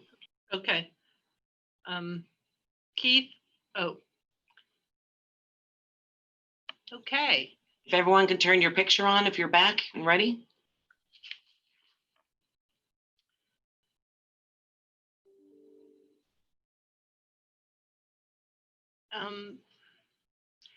okay, Madam Mayor, it is 7:39 and this is the special city commission meeting. We're live. Okay, thank you. Good evening, everyone, again. I'd like to welcome you to this Tuesday, June 30th, special city commission meeting, quasi judicial hearing to order by teleconference, and ask the clerk to call the roll, please. Mayor Pam Triolo, Here. Vice Mayor Andy Amoroso, Here. Commissioner Scott Maxwell. I see Here. him. Yeah, I can see him, but he's muted. Okay, Commissioner Omari Hardy. Here. I'm sorry? Here. I heard Oh, him. Yeah. good. Okay, and Commissioner Herman Robinson. Here. Thank you. If everyone would please rise for the pledge, led by Vice Mayor Pro Tem Scott Maxwell.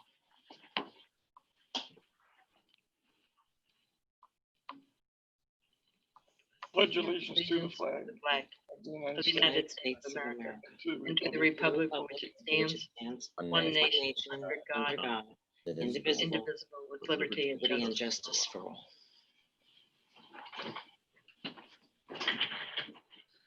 Okay, we'll move right into it. It's public hearing A, ordinance number 2020-8. City Attorney, this is a second reading, but would you read the ordinance, please? Sure, Madam Mayor. Ordinance number 2020-08, an ordinance of the City Commission of the City of Lake Worth Beach, Florida, amending the official zoning map by approving the creation of a mixed-use urban planned development district located at 1017 Lake Avenue, 101 Southeast Coast Street, and a portion of 202 Southeast Coast Street, consisting of approximately 2.0359 acres, as more particularly described in Exhibit A, that is located within the Transit-Oriented Development East and Artisanal Industrial zoning districts, with a future land use designation of transit-oriented development that includes the specific development standards described in Exhibit B. Approving a development of significant impact, approving a conditional use permit, approving density and height bonus incentives through the city's Sustainable Bonus Incentive Program and Transfer of Development Rights Program, approving a major site plan for the construction of a mixed-use urban plan development consisting of 200 residential units, a 3,619 square foot commercial structure, and a 5-story parking garage, providing for severability, conflicts, and an effective date. So Vice moved. Mayor Pro Tem, So moved. we've got a motion by the Vice Mayor, seconded by the Vice Mayor Pro Tem. This is a second reading. I believe it was it was a 4-1 vote, I believe, on this the last time.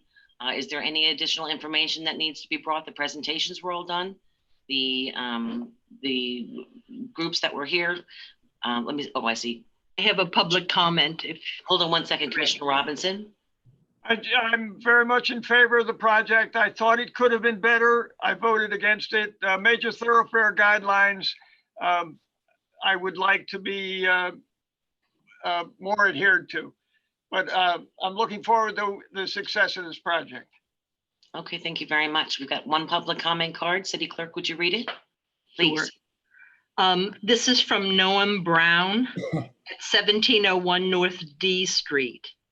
In reading through the packet for the Bohemian Development Project, the only mention of affordable housing consideration is that it is in alignment with workforce housing, which, as it states, will make rents equivalent to downtown units.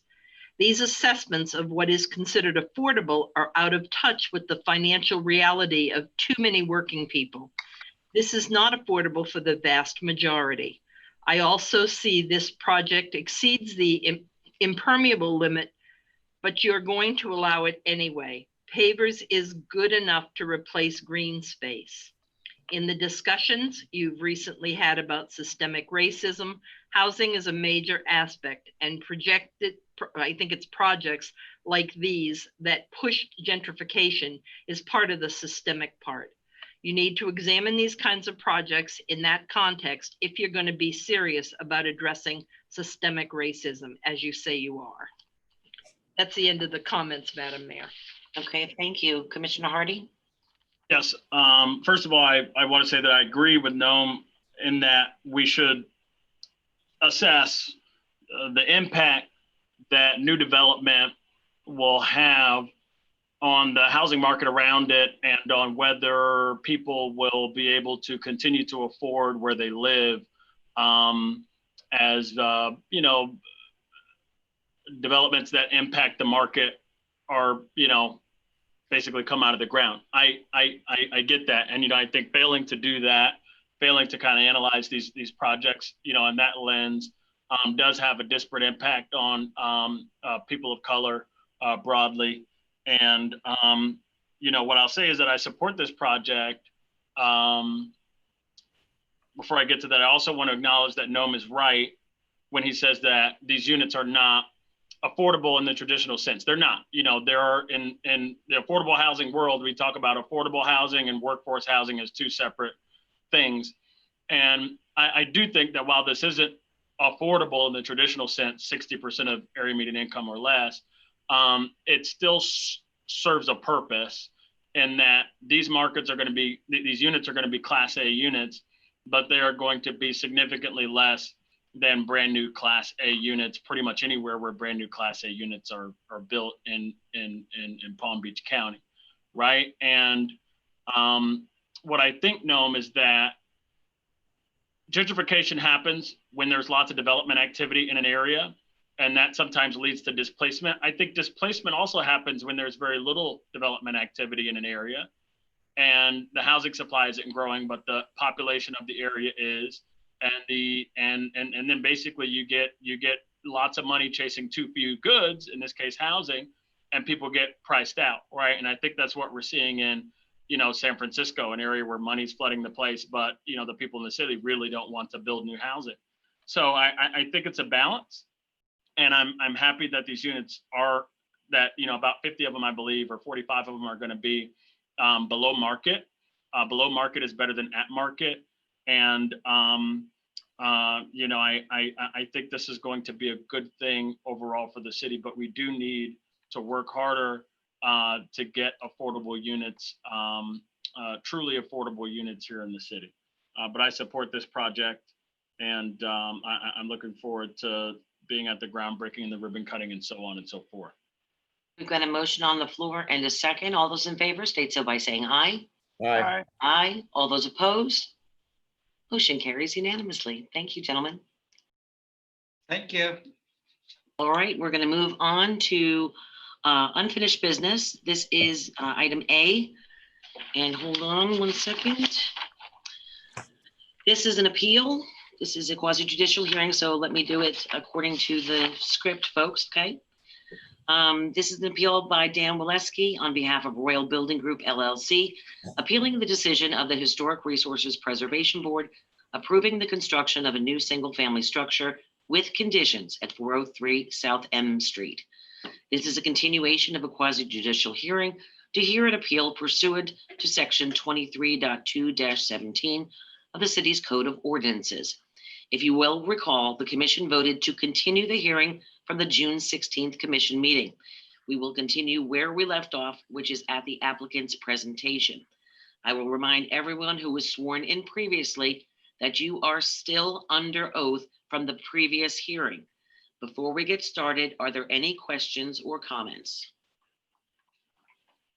Okay, at this point, will the applicant now make its presentation, which can be no longer than 10 minutes.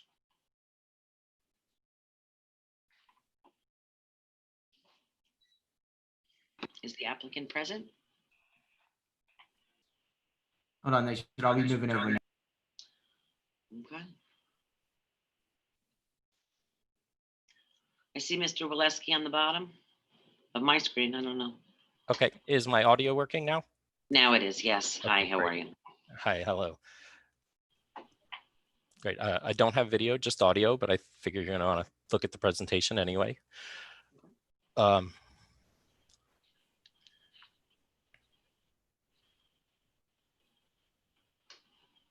Are you still here, Mr. Walensky? yes, I'm here. I'm just making sure that they're ready with the presentation. Okay. I'm not controlling the presentation, so just okay. I'll begin.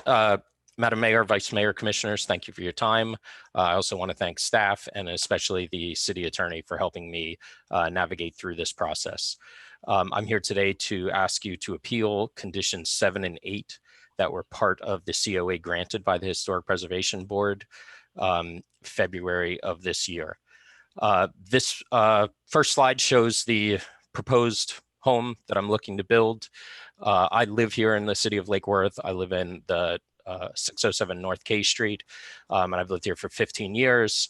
And I feel very privileged that I have the opportunity to build my dream home in the city and get to stay here and invest in a city that I live in and that I really love.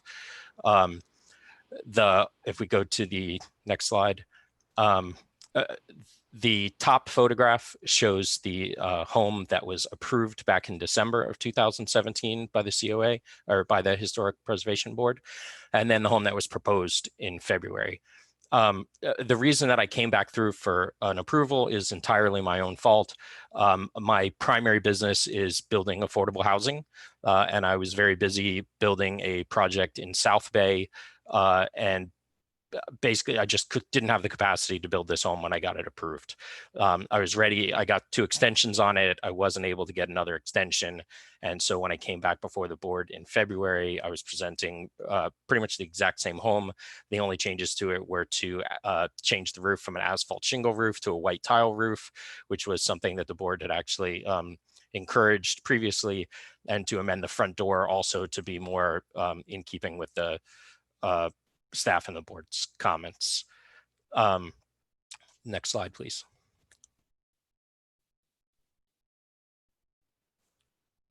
This is the overall proposed home. Starting from the back of the home, it's a 1-story home that has a covered patio in the rear, a large glass sliding door 16 feet wide that opens up to a great room, a master suite at the back of the house as well. Connecting the great room to the garage is a laundry and utility area. And then in the front of the home, there are 2 more bedrooms with a bathroom that are accessed off of a foyer, which opens up to the front porch.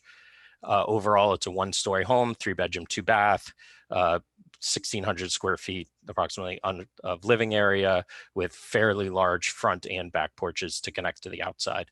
Again, I live here in Lake Worth, and I love being outside as much as I do inside, and I'm really looking forward to living in this home. Next slide, please. These were the 2 new conditions that were imposed by the HRPB board. The first one says that the front porch window and column configuration would be changed to be symmetrical with 2 vertically oriented single hung windows and columns spaced evenly across. The second condition is for the driveway to be reduced from 12 feet wide to 10 feet wide with flares at the sidewalk. Next slide, please. I'm going to talk about the second condition, condition 8 first, because it's a little simpler. The staff analysis basically requested for a sidewalk to be added. And in order to add a sidewalk, I'm at the 12'6" is basically the 25% impervious for a front yard. And so in adding a sidewalk, the driveway would have to be reduced in size. And so that's what staff is requesting, is an additional sidewalk with a reduction in driveway. And staff is right now, they're highlighting for you where the sidewalk would go. And then in order to accommodate for that new sidewalk, we would have to reduce some section of the concrete driveway to maintain the impervious at no greater than 25%. Next slide, please. So my argument in front of the board was that there are many houses within the historic district that have a combined driveway and pedestrian entrance. There was not a lot of any evidence presented that said that that was not compatible. It was really that the staff was just looking for a separate sidewalk in terms of the overall streetscape. The board agreed that a separate walkway was not required, but then they still went forward with reducing the driveway width. And I think it's important that the comment from staff was that they wanted a sidewalk, and the only way to accommodate a sidewalk was to reduce the width of the driveway.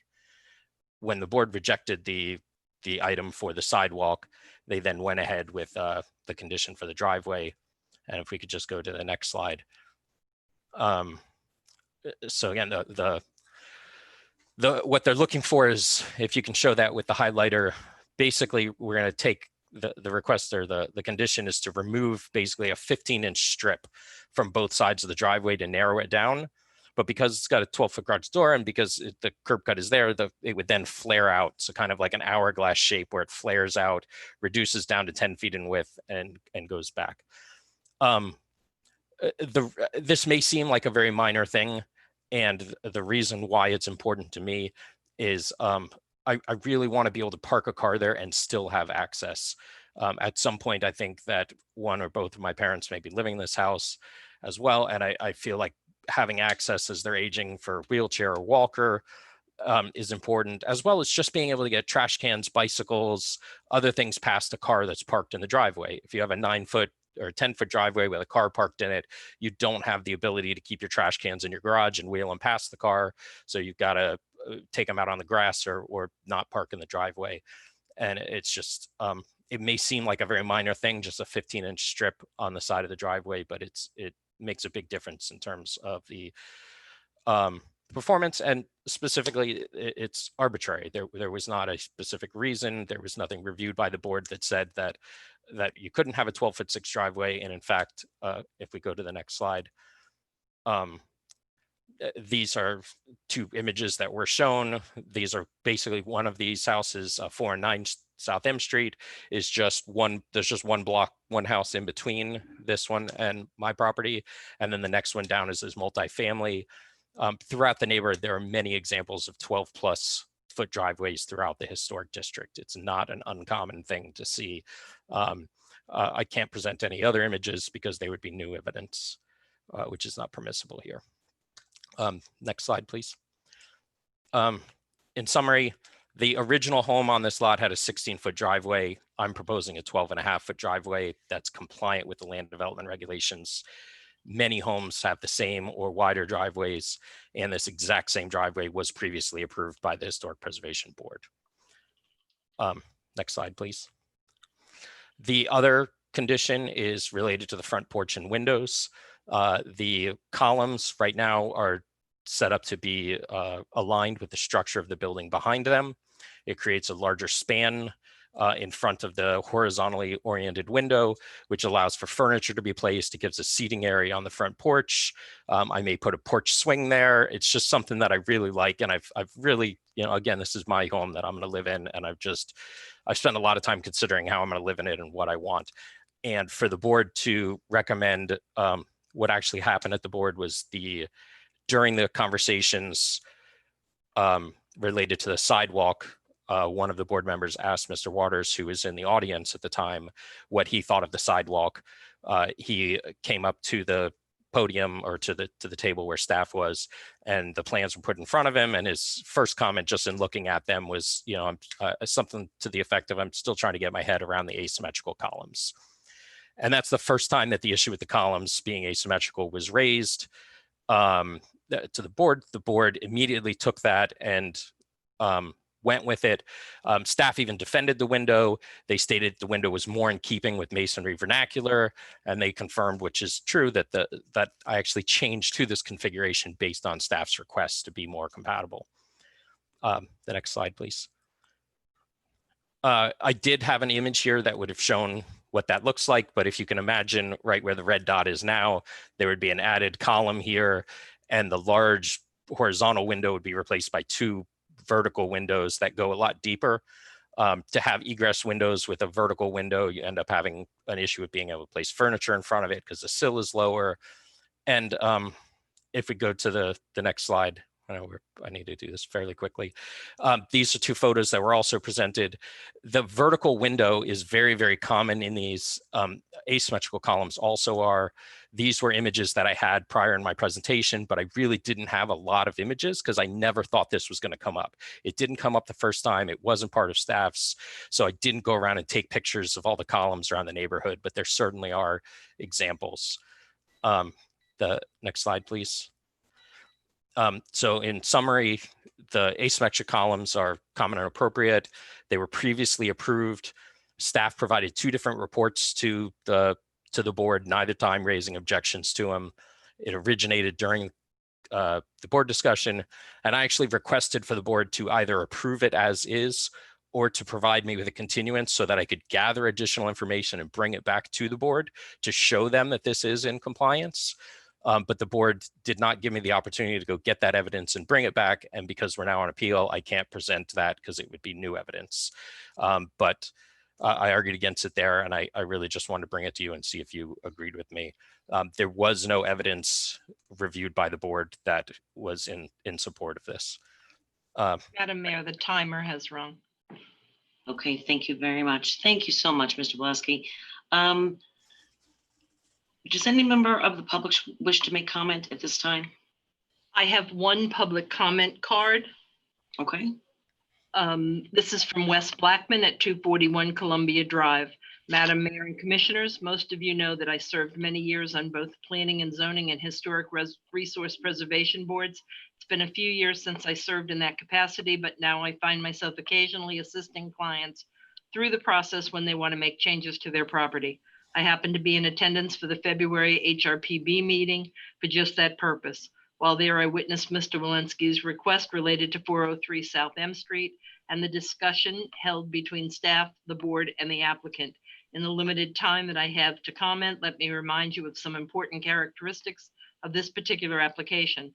This is a prominent corner property within a historic district. The structure that had been there for many years burned down, and it was an eyesore for the neighborhood for a very long time. Mr. Walensky wants to fill this vacant spot in the historic district with a house similar to those you would find anywhere else in the district. The 2 conditions he wants removed as part of this appeal process both make the property more appealing to the end user and the observer alike. This will be his home.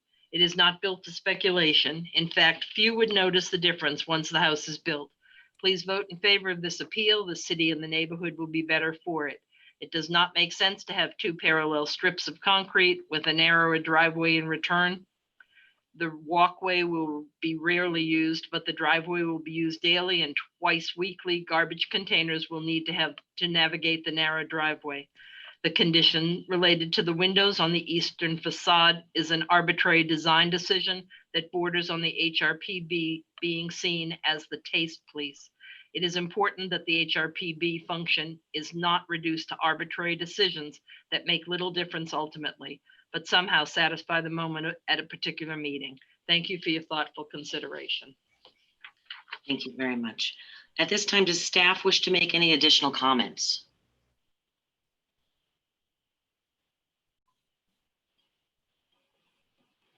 I think they do. I think Abraham stepped away for a second. Abraham is actually at Aaron's desk because we have a okay. Okay. over here. Okay. So we're just waiting for them to get online here. He's on Aaron's. Can everyone hear me, see me? Yes. Okay. There you are. Okay. So we have all the record and our original staff report and the decision-making criteria. So if you have any specific questions, we can screen share and go through that so you understand a little bit about the staff rationale and report as this project was going through the process. And Mayor, may I make one comment? Yes. I went back and forth on this, but I really need the record to be clear. I think there is, Mr. Walensky talked about the continuance that he requested, and I went back and listened to the tape. I also sent it to all of the commissioners in case you wanted to hear it. And just to be clear, the request for a continuance was not as crystal clear as one might think. And I want to make sure that what the board did is not misconstrued. when Mr. Waleski asked for the continuance, he stated that it would be based around legal requirements, and I'll be meeting with commissioners to determine if I would prefer if you vote this down. And he further stated that if you can't give me what I want or give me the continuance so I can go talk with who I need to talk to, he said to vote it down. The chair at the time called for a motion to continue, and Mr. Waleski jumped in and said that he was not requesting a continuance. I think in all of the confusion, at that point, Chip Guthrie, one of the board members, made a detailed motion for approval with conditions. So I want it to be clear that he did not clearly ask for a continuance, and I will say that everyone was confused, and maybe he was confused as well if he thinks that he actually did ask for a continuance. And I'm not trying to be to disagree with him, but I want to make sure that you have all of the information, because a lot of this is procedural, and a lot of procedure involved in this appeal. So I just wanted to make that clear. And Ms. Also, Ryan, can Mr. Waleski respond to that, Ms. Ryan, based on the quasi Sure, judicial? absolutely. Okay, Mr. Waleski. I just want to confirm, when I was specifically asked, are you requesting a continuance? I said no. I said, I'm requesting for you to approve my application as is.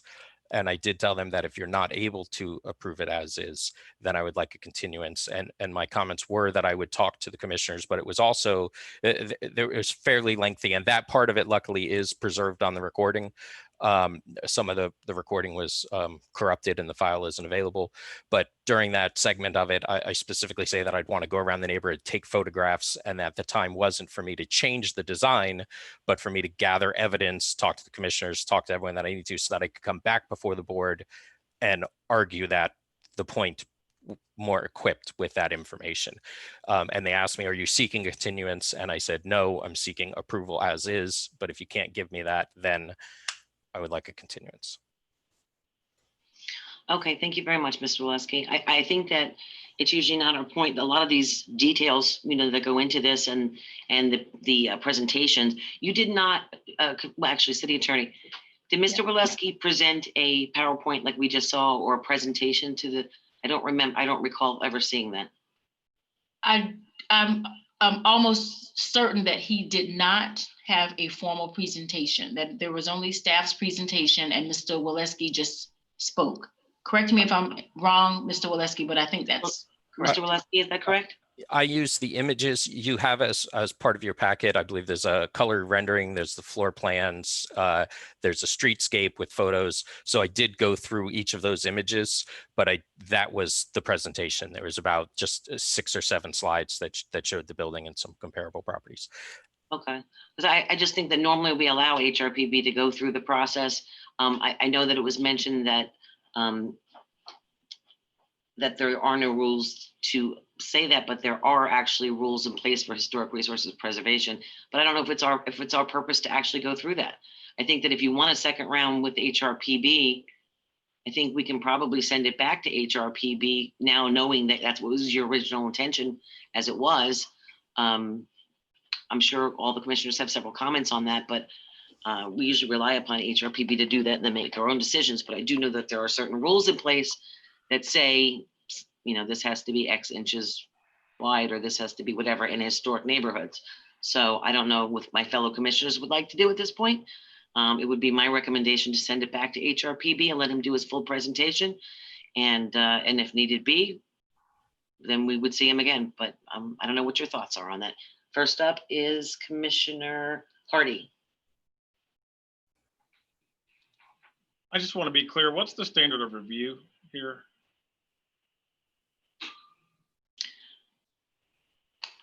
Commissioner Hardy, it is arbitrary and capricious, and I did send to the commission at the request of Commissioner Robinson, with the approval of the rest of the commission at the last meeting, some definitions of arbitrary and capricious. They're not my definitions.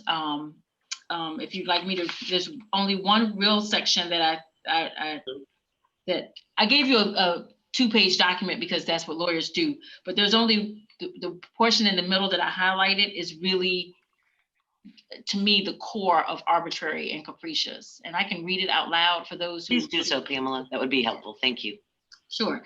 As I said, I talked about a few things, but the main part for you, I think, is evidence of arbitrariness or caprice includes evidence that the judge or officer who made the first decision failed to consider all of the evidence, to hear the relevant arguments, to consider reasonable alternative conclusions, to give a reasonable explanation for the decision reached, or to reach an answer that logically relates to the evidence and to the arguments made.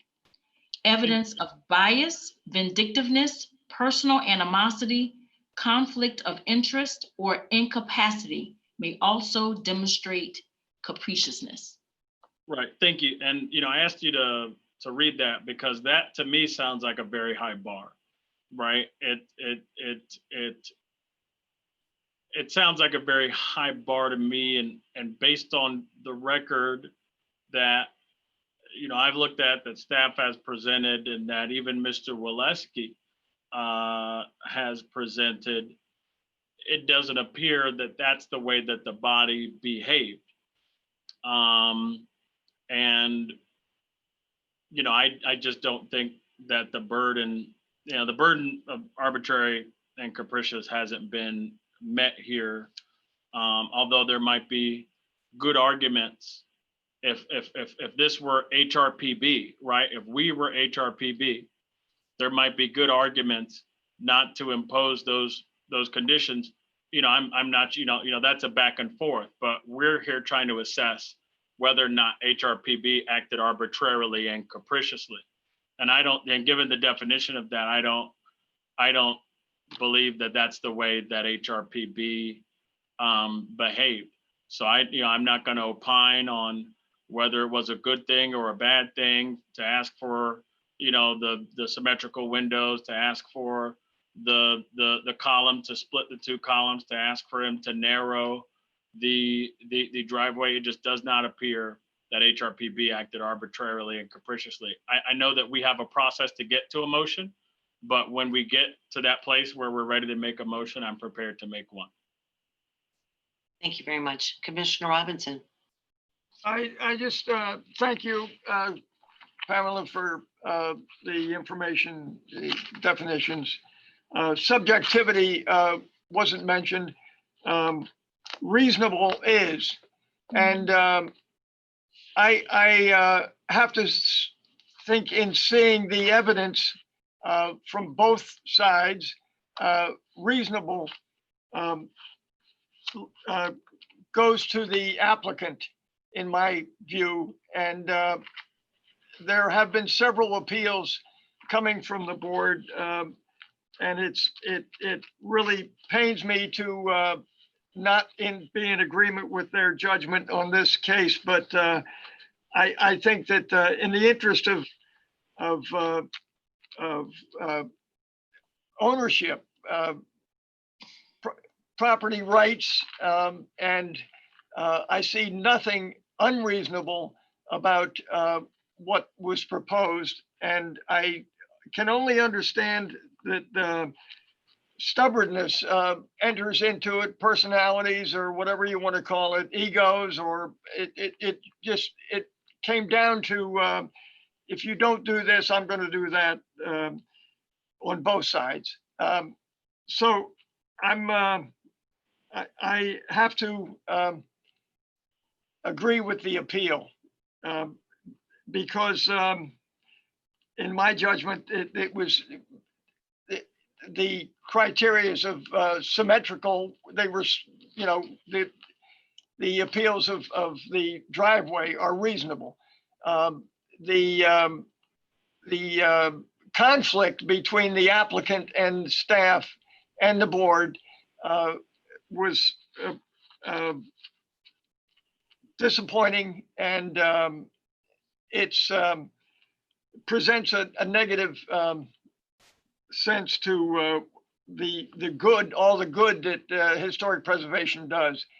I'm sorry that the continuance wasn't allowed because I think with more consideration, maybe from the public or even from the historic board members, it would have been approved.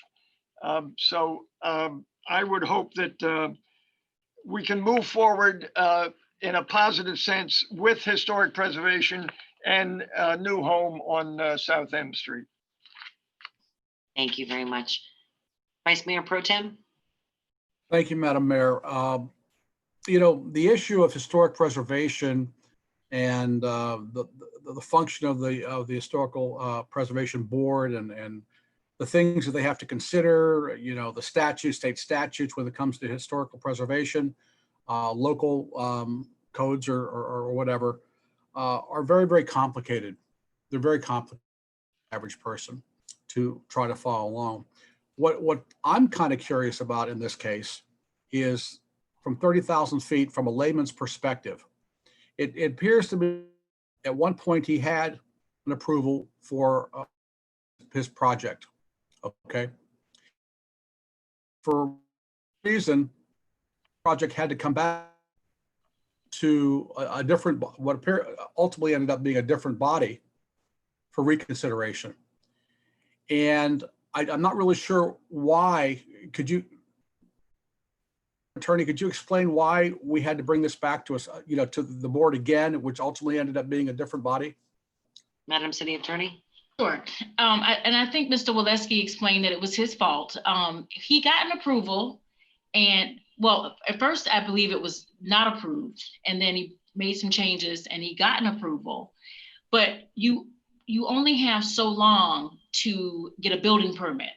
Right. So with that approval in hand, he let the time lapse, but asked for an extension, which he was given on at least one occasion. I think maybe 2 extensions are allowed, but both of those time periods passed. And when he wanted to get a third extension is not allowed under our code.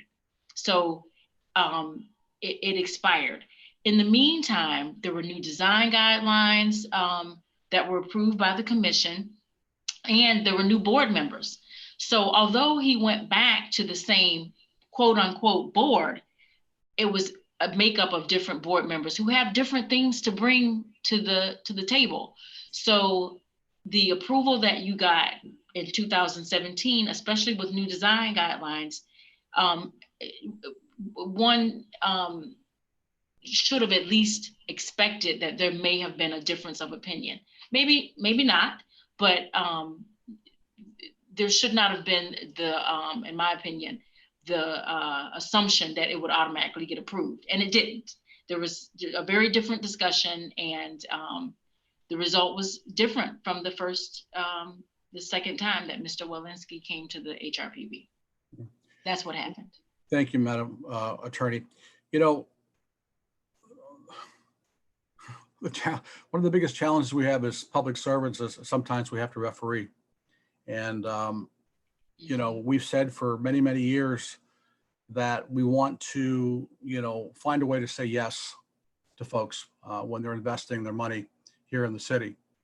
And given, you know, if you want to use the term disadvantage that we faced all these years of catching up with, you know, policy, procedure, ordinances, et cetera, that needed to be in place many years ago, you know, there's a lot of moving parts. There have been a lot of moving parts over the years.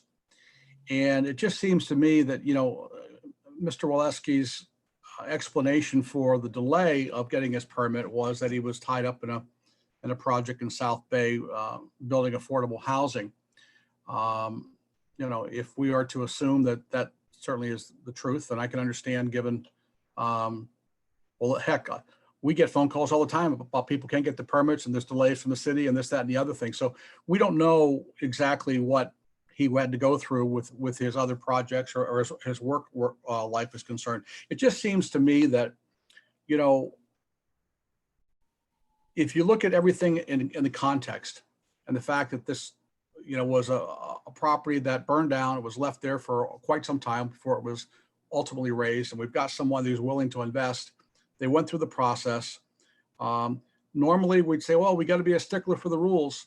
But I think that when you think about what's being asked, the difference of opinion between one board and the second, frankly, is negligible. And to make it a deal breaker, if there were wholesale changes that need to be made, I would say, okay, that I agree with the board. But I think that, ask him to move the column a little bit. And the driveway, to me, on the, as I said, the butt of life, I don't think that's a real big deal. And I think I'm gonna vote in favor of the applicant, because I just think that in the spirit of goodwill and good faith, I mean, the man had already gone through a process. He paid architects and folks to do some things and put things together. And he is going to be living in it. It's not a spec home. So, as much as I like to support our boards, and I really do, because they do excellent work, and I think that their hearts are in the right spot and their heads are in the right spot, I think I just kind of disagree fundamentally that moving that column and changing a little bit of the driveway is going to materially improve the aesthetics, if you will, of that property in that neighborhood. So I'm going to go ahead and rule in favor or vote in favor, if you will, of the applicant. Thank you, Madam Mayor. Thank you. Commissioner Hardy? Sure. First thing I want to address is that one of the reasons that Mr. Waleski says HRPB's decision was arbitrary and capricious, and we can get to that definition again in a moment. He said one of the reasons it was arbitrary and capricious, their decision to impose these two conditions, was that a previous board accepted it. And now this board wants to impose these conditions that the previous board didn't impose. But that doesn't mean anything about whether, so, that a previous board didn't impose these conditions doesn't say that this board acted arbitrarily in imposing them, right? For all we know, the previous board could have erred in not imposing them. And that's critical. Just because the previous board didn't impose them doesn't mean they were right not to. And just because this board disagrees with the previous board doesn't mean that they were wrong to impose them. So that's number one. The mere difference of opinion between the two boards is evidence of exactly nothing.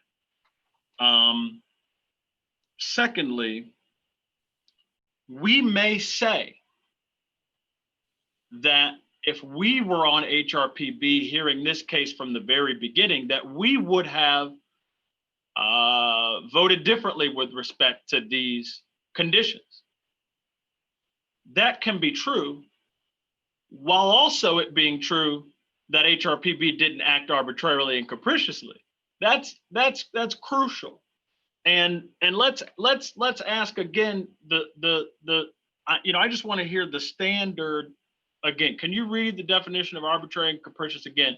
And let's pay attention to each part of it and ask ourselves, as she goes through this definition, based on the record, does this sound like HRPB? And before she does it, I just want to note the claim that he asked for a continuance has been disputed.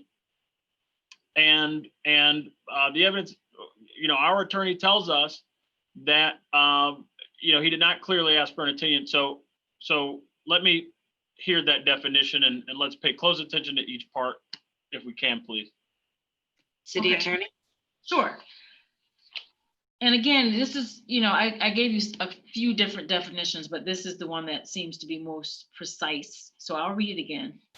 Evidence of arbitrariness or caprice includes evidence that the judge or officer who made the first decision failed to consider all of the evidence, to hear the relevant arguments, to consider reasonable alternative conclusions, to give a reasonable explanation for the decision reached, or to reach an answer that logically relates to the evidence and to the arguments made.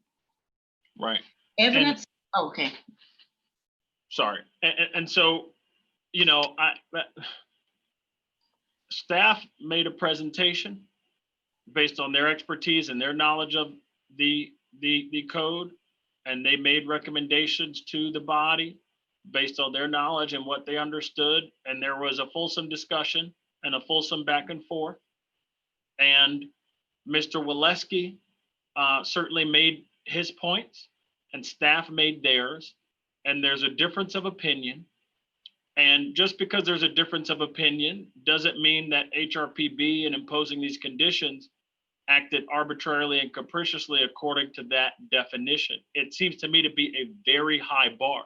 We're not here to ask ourselves what decision we would have made if we were on HRPB. We're simply asking, well, did the decision they made reach this bar here of arbitrary and capriciousness? And I can't say and be honest that it does, because it seems to describe a small,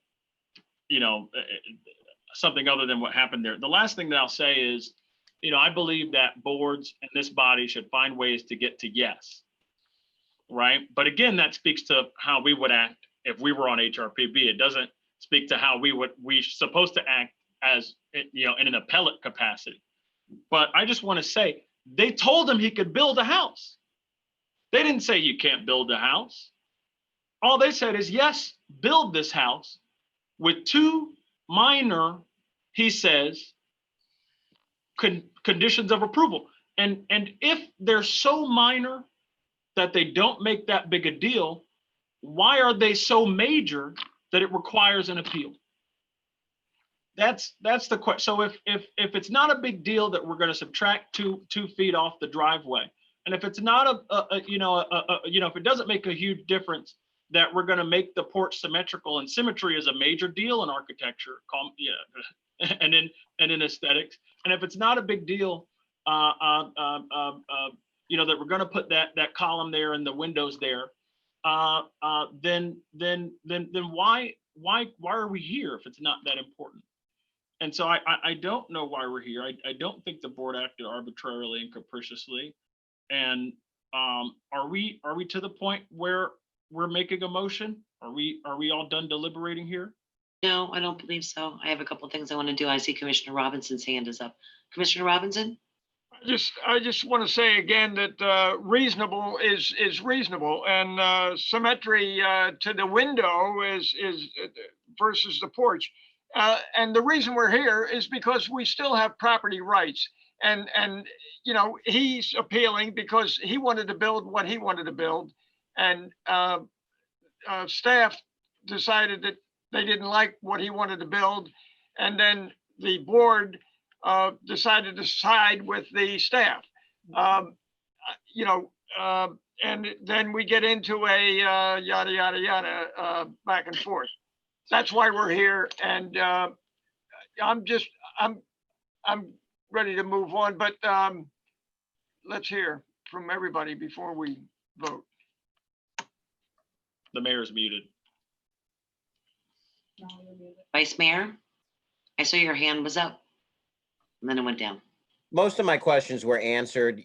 I agree with Mr. Robinson and Vice Mayor Pro Tem Maxwell that, I think that, we need to say yes on this. Okay, the questions I have too are for Pamela. Before I say that, we've all sat up here. I know, well, at least some of us have sat up here. And when we changed those rules for HRPB, they were to make things easier for residents in this community. And as you know, I love historic structures, and I lived in a historic home for many, many years here and in New York as well. And I chose that for those reasons. This gentleman is building a house that was burnt down on an empty lot that is brand new. And, it's even though it's in a historic district and he's adhered to these things, I know myself, and I'm just telling you my thoughts. I know myself, if I had gotten approval from the board in the past and came back again, I'd be pretty pissed off and say, what's going on? Now you say arbitrary and capricious. I don't think that the board was arbitrary and capricious, just like Commissioner Hardy says. Yeah. I don't feel that at all. And that's why my initial discussion was to say, hey, pitch this back to HRPB, because it's hard for an owner who's put so much time in. This is his dream house he's been dreaming about for all of this time, finally gets the ability, to break away from work and build this thing now and gets it all together, and now the same board, and you would say, okay, well, are we using the same set of rules as we were back then? Were the rules changed? Is that why the board changed its mind? And in my mind, and I know in Commissioner Robinson's and Commissioner Maxwell's and the vice mayors in the past, we've said, come on, we've got to be able to allow this kind of material on fencing, or we've got to be able to allow this type of roofing product or whatever. If it looks similar to what it is, let's get these residents living in the community in nice, safe, beautiful new homes. I just don't know if it wouldn't behoove us to send it back and let HRPB see his presentation and get a chance to view what we've got a chance to, see, in the sense that, we've now heard the story or whatever. He didn't present them a PowerPoint like he did to us. I'm sorry, at all, right? He had a couple of slides, Pamela? He said he had a couple of slides. I thought those were staff's slides that he referred to, but okay. I don't know for sure. If he's saying those were his slides, then I won't disagree with that. But I don't recall him making a presentation with his own I just think that the man asked to have a continuance there, and there was some communication errors in it, and we should have been able to give him that continuance. But I've heard from three of my commissioners. Vice Mayor, did you have something to add? Yeah, Madam Mayor, I just wanted to ask, if we send him back, what would the cost be? And then would he have an additional cost to come back to us afterwards? Is there an additional cost to send him back? No, this would be a remand basically. And I would, if you were sending it back, I would want you to send it back so that we wouldn't have to do a bunch of new advertising. And so there would be no cost. Correct. There would be no cost except, time, and my time is, but I'm already going to be at the meeting anyway. Yeah. But yes, and I can't speak for staff, but I have worked with Mr. Waleski for a couple of weeks now, just trying to get this presentation to the commission done. And he's done a stellar job. He's worked really hard, and there were a lot of slides that he wanted to include that I had to say to him, this would have been perfect in front of HRPB, but you didn't submit it. And I felt bad about it, but it's an appeal, and so you can't present it to the commission. I mean, he really worked hard on this appeal, and frankly, not that my opinion matters, but I think the mayor has a point that maybe if he used some of these same slides that he wanted to use here at HRPB, there may be a different result. I'm not saying that there will be, but I've been and Madam Mayor, he wants to build his dream home, and I totally understand that. If you want to put X, Y, and Z on your front porch so you can enjoy your front porch, the window can't be that low because you're sitting in the window frame. Right. The same thing, I would question, some of all the windows on the one side. If we're actually trying to help people lower their utility costs, adding more windows to me would add more heat, more cold, more, all that fun stuff. So, I don't know where you want to go with this, but, I'm ready to vote if we're going to take a vote.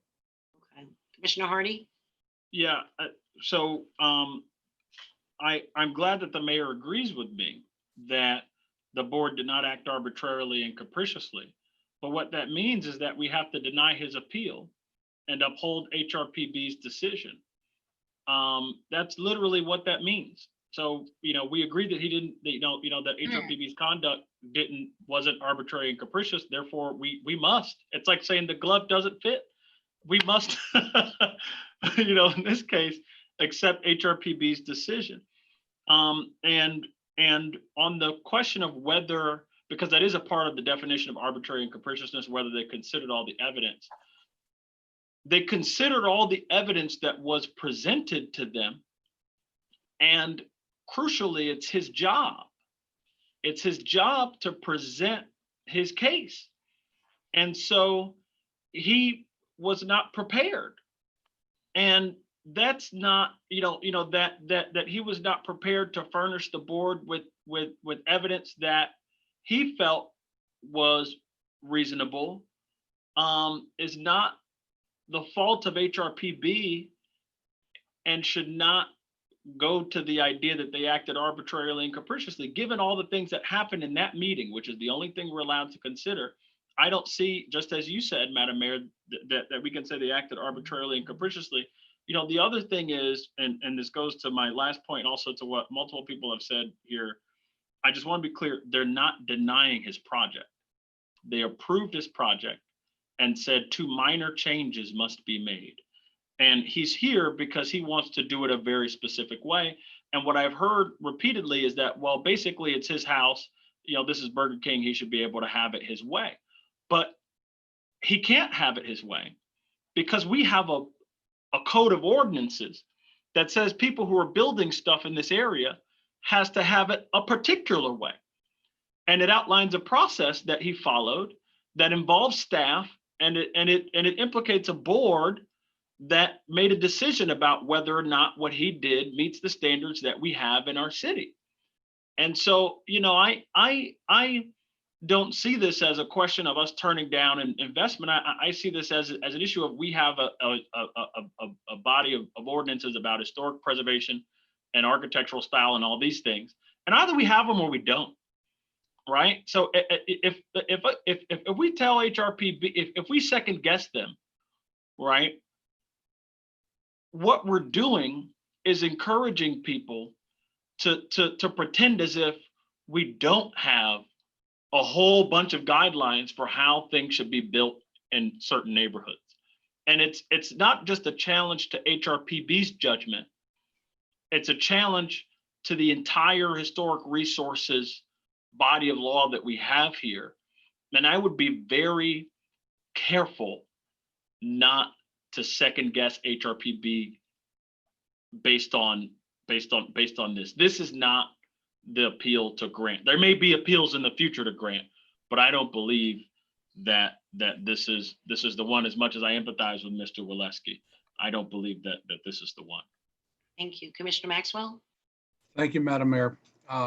Couple of things here. First of all, you know, I am quite sure that the HPB, whatever, the hysterical board, I'm quite sure they acted in good faith.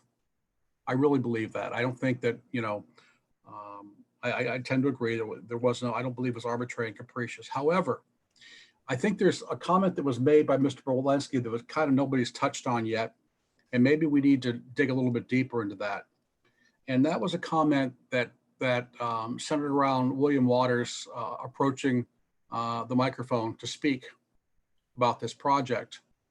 And the first question I'm going to have is, in the backup from staff, the staff recommendations, was there any discussion, any reference, any narrative to the columns and their symmetric design? Pamela? I would like for Abraham to respond to that. I think I know the answer, but he would know better. Is there Abraham? So we had condition number 7 and 8, and that's what we're debating. So initially, condition number 7 was talking about adding additional openings to the side elevations. That's the condition that was changed to the board by the board to address the front porch. And then condition number 8 was discussing the driveway, and basically the board was still addressing the driveway, but in a different way. So to answer your question, staff's condition was addressing windows on the side elevations. And I know, but was there anything in the backup anywhere to discuss the columns? I think that's what Commissioner Maxwell questioned. Anything that, to your knowledge? So open it right now and I can do a quick search.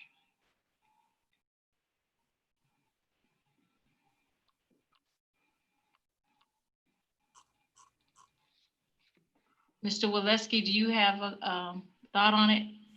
I don't Yeah, want there was some general, oh, sorry, I'm muted. Oh, no, I'm not. to hear you. Great. There was some general discussion somewhere in there about the a balanced facade and some items like that, which I argued against in the meeting. But specifically, it did not make it to any of their recommendations. The recommendations to have on the north and south. I can't see what you're. Oh yeah. So there absolutely was a recommendation one, which involved the pedestal and the cap, which I agreed to 100%. That was part of the prior approval. I agreed to it as part of this approval. That is not an issue whatsoever, and is 100% something that I'm willing and able to accommodate. So yes, we did discuss the porch and made some recommendations. It was part of our discussion and did not make it into the final recommendations, but we did discuss the front porch in our staff report and potential changes to improve the design. Madam Mayor.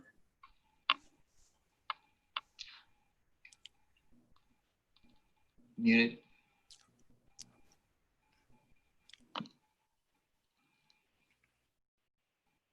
Mayor, you're muted. Vice Mayor Pro Tem, was that you who said Madam Mayor? Yes, ma'am. What's up? Well, again, I'm not really sure my question has been answered sufficiently. You know, what I'm thinking here is, was there anything in writing prior to that hearing that spoke specifically to moving columns? That's the question I have. And the staff recommendations.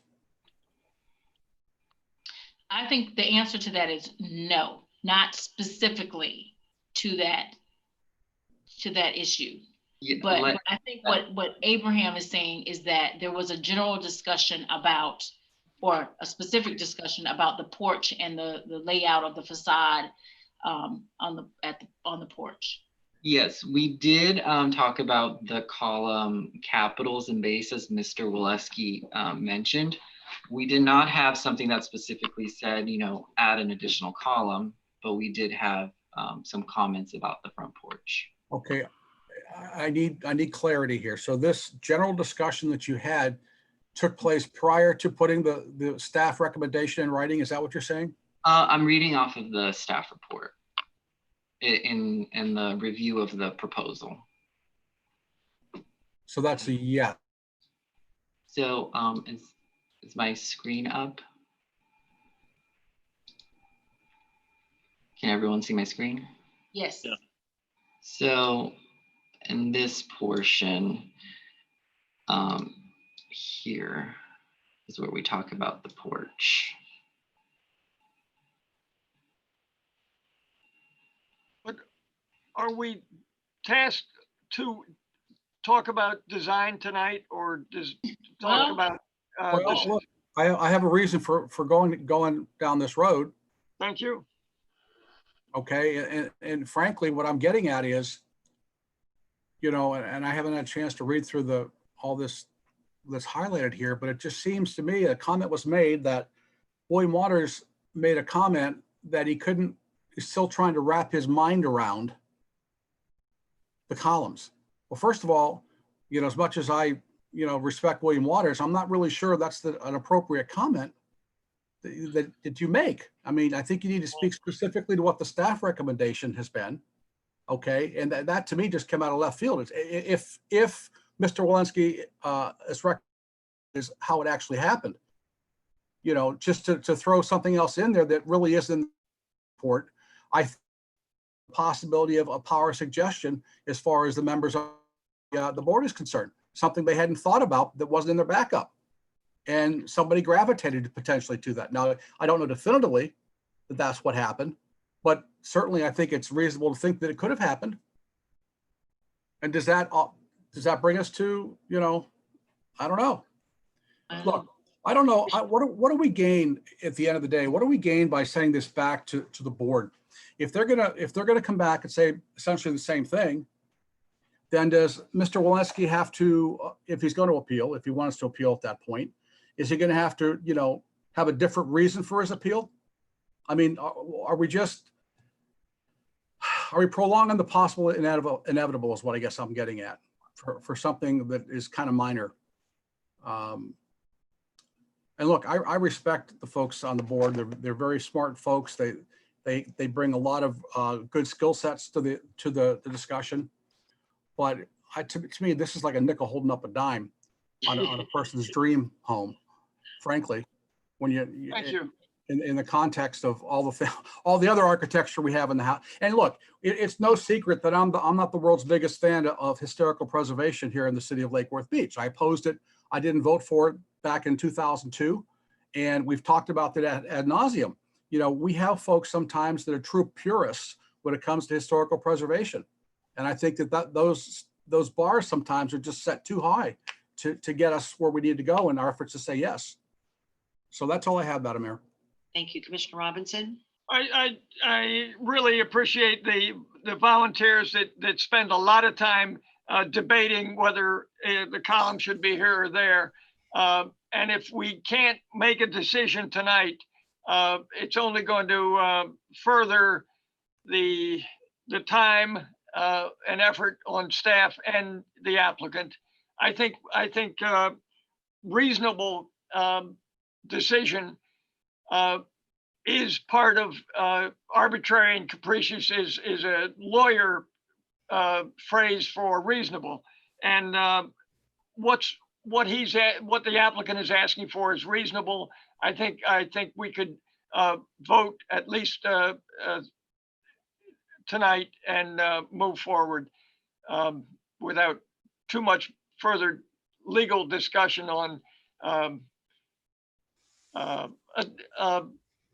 I'm going to say an important decision, because we want to support historic preservation and their improvements to projects. But we just in the vote previously, we voted to modify rules. So we're not going to stand on rules tonight. We're going to stand on judgment. And in my judgment, it's reasonable and I hate to say arbitrary and capricious that they denied this person's ability to move forward.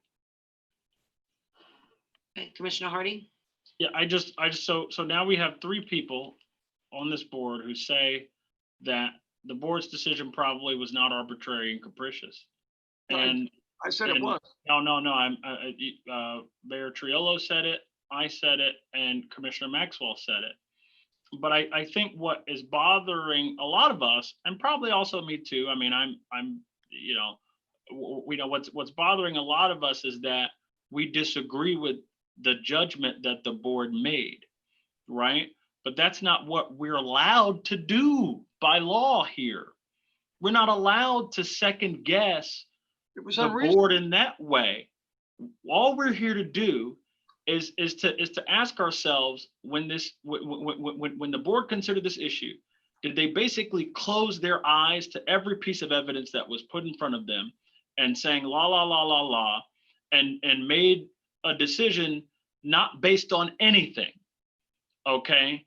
And that's not what happened.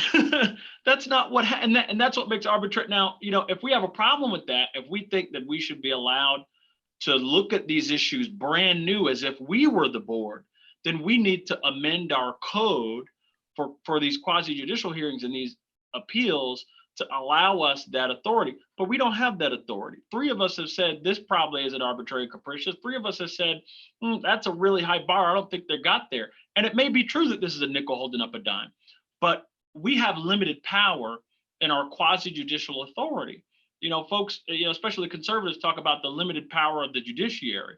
We're almost like a judiciary in this case. We have limited power.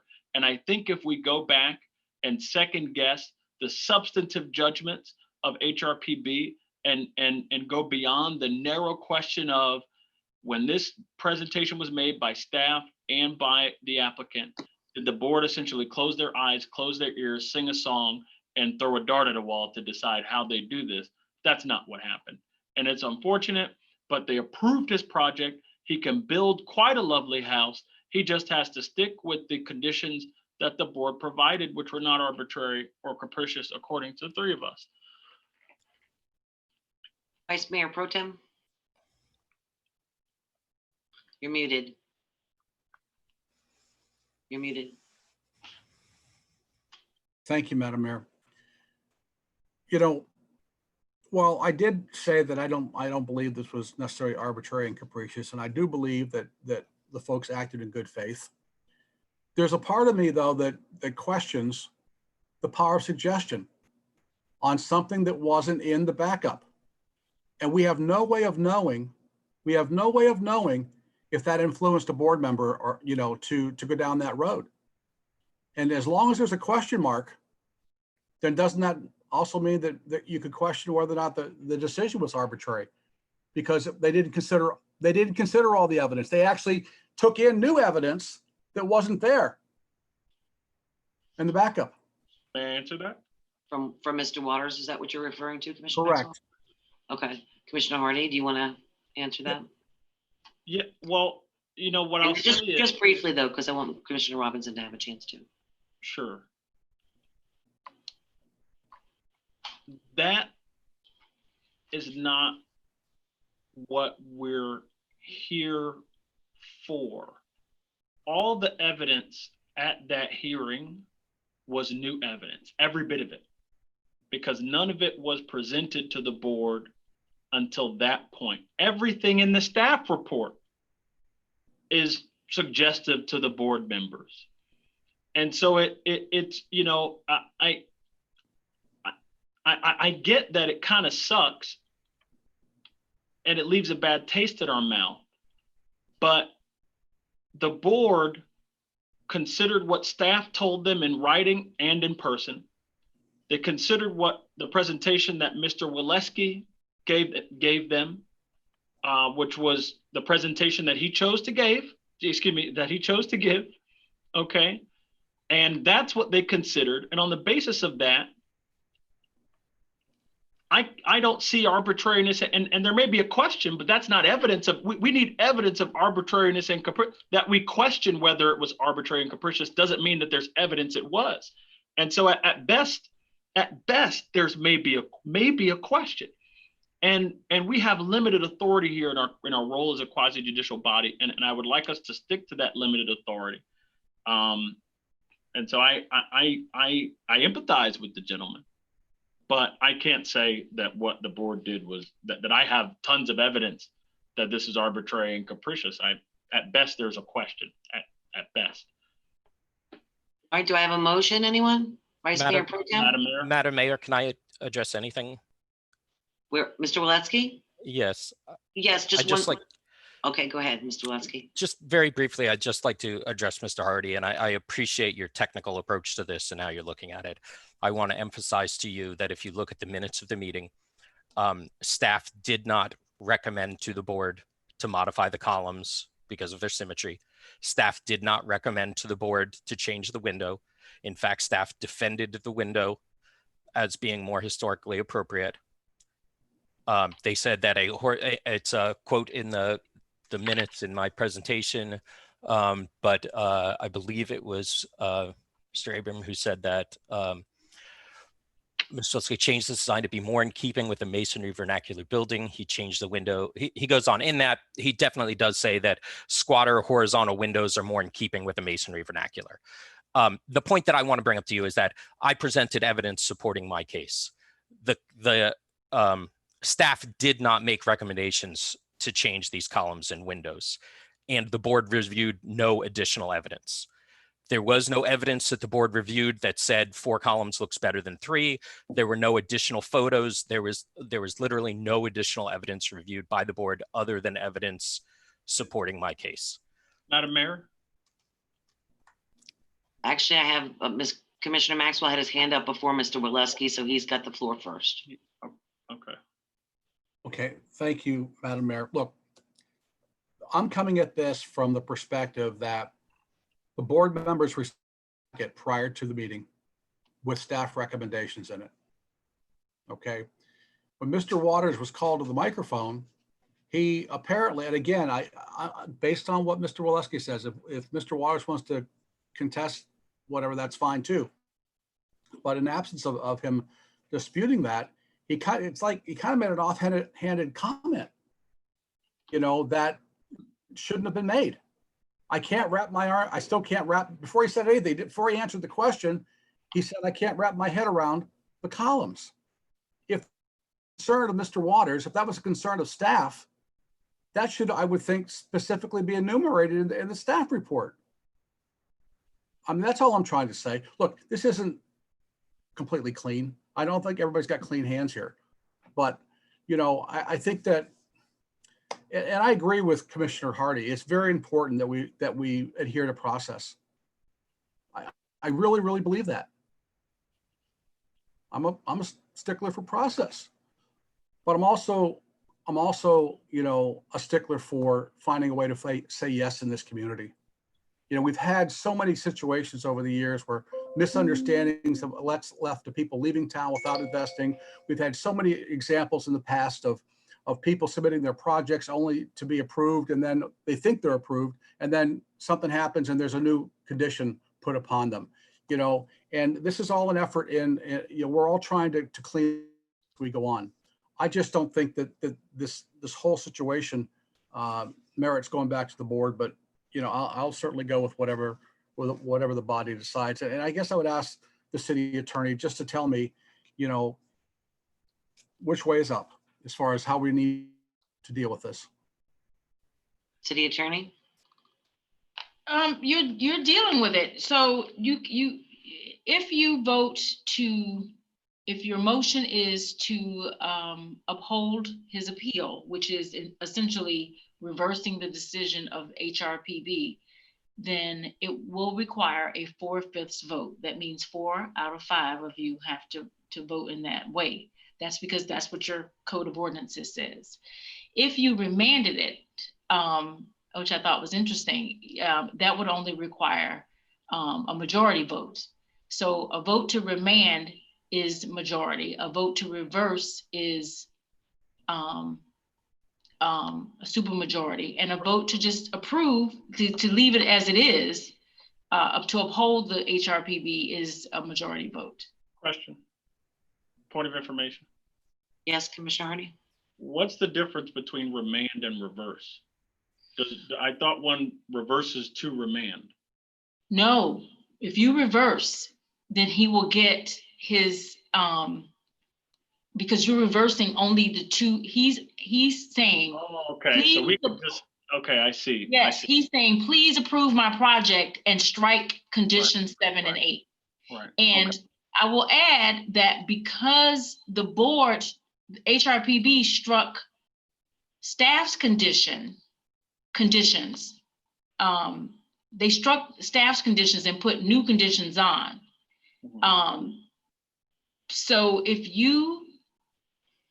you reverse, basically you're approving what he wants without conditions 7 and 8. So right. He doesn't have those conditions. He doesn't have staff's conditions, and he doesn't have HRPB's conditions. If you remand, right. It has to go back right. for reconsideration. And you're not saying, I don't know if you could remand to say, we just want you all to look at the whole thing, start from scratch, or you could remand and say only as it relates to 7 and 8. Mr. Waleski, I don't want to speak for him, but he wants you to agree with him tonight, overturn what they did, and allow him to build his house, approve it with conditions 1 through 6, not 7 and 8. I don't know if there's a 9, 10, or 11, but definitely without conditions 7 and 8 included, because that was the board's motion. Point of information. Yes. Does arbitrary and capricious mean that the board acted unexpectedly? No, I wouldn't say that. I don't know. That's not what it means. Not unexpectedly. Right. Does it inappropriately? Yeah. So and right, and you know, does arbitrary and capricious mean that because the board considered something that may have been relevant but just wasn't on paper before the meeting, does that meet the standard of arbitrary and capricious? Well, it could. You all are doing what you're supposed to do, and I think Commissioner Maxwell is making his case. That is, I can't make that decision for you as to what is arbitrary and capricious. Okay, I won't ask sneaky questions. All right. Yeah, It's a great conversation you're having. It really is. Can I say that the definition of arbitrary and capricious is arbitrary and capricious? Can I make a motion? Can I make a motion? Hold on. Mr. Waleski said some stuff that I would like to address. Okay. So he said that, and I think he and Commissioner Maxwell said, that basically William Waters made an offhanded remark about the columns and the symmetry, but that staff didn't put these in their recommended conditions. And so, that this was something that the board did on its own. So, and I'm wondering if Mr. Waleski cares to answer this. So, let's say that Mr. Waters made an offhanded remark about the symmetry of the columns. Does that mean that the board's judgment about whether the columns and the windows should be symmetrical, does that mean that it's irrelevant to the things that they're supposed to consider? I think that what they would then consider is the historic compatibility of that. But Right. after that comment was raised, they did not discuss, they did not mention, if you look at the minutes of it as well, they did not mention historic compatibility. They mentioned what they like and what they didn't like. They did not review any evidence in support or against the columns because it was just raised. And without any evidence and without any reference to historical and without providing a specific reason for why they were doing it from a historical context, they move forward with the motion. So from an arbitrary and capricious, they did not provide rationale for their decision and they did not review evidence to come up with it. That's my opinion. Okay, so I think the board, and I think Mr. Waters would dispute that, and I believe he has. But I would also ask, so have they shown you any evidence? Well, it's not, frankly, their job to show us the evidence. As the appellant, it would be your job to prove that they have not, and you've made a claim that they haven't. But when I look at the presentation that was given to me by staff, and when I review the minutes, I don't see them basically not going through the motions of considering what's the relevant evidence here. And it looks like that, yeah, well, we won't go there, but and so let me ask you this. So you said that staff did not suggest these conditions, the conditions related to the windows and to the columns, and before the meeting or even during the meeting. So let's grant that. And I'm asking you a really narrow question. So just because staff doesn't suggest the conditions, does that mean that the conditions, if they were imposed, would be imposed arbitrarily and capriciously? It would not necessarily mean that. Okay. And so that's important to me. I can believe what Mr. Waleski says, when he says that staff didn't suggest the conditions, when he says that William Waters made an offhanded remark. But whether the board incorporated these conditions arbitrarily and capriciously is a matter for us to review the record. And when I review the record, I see them trying. I see them trying to go through the motions. And so I can believe everything that he tells us about how these conditions came to be, but I don't see enough evidence to say that this is arbitrary and capricious. Again, as much as I empathize with him. So if there's a motion to be made, I'm going to make a motion to. I still have comments. Okay. I'm sorry. Okay. Thank you, Commissioner Robinson. Well, I was going to make a motion, but we'll continue the deliberation of historic preservation. I'm more apt to agree with you, Commissioner Robinson, after hearing the thing about Mr. Waters, it not being on the agenda, him adding information that was not on the agenda.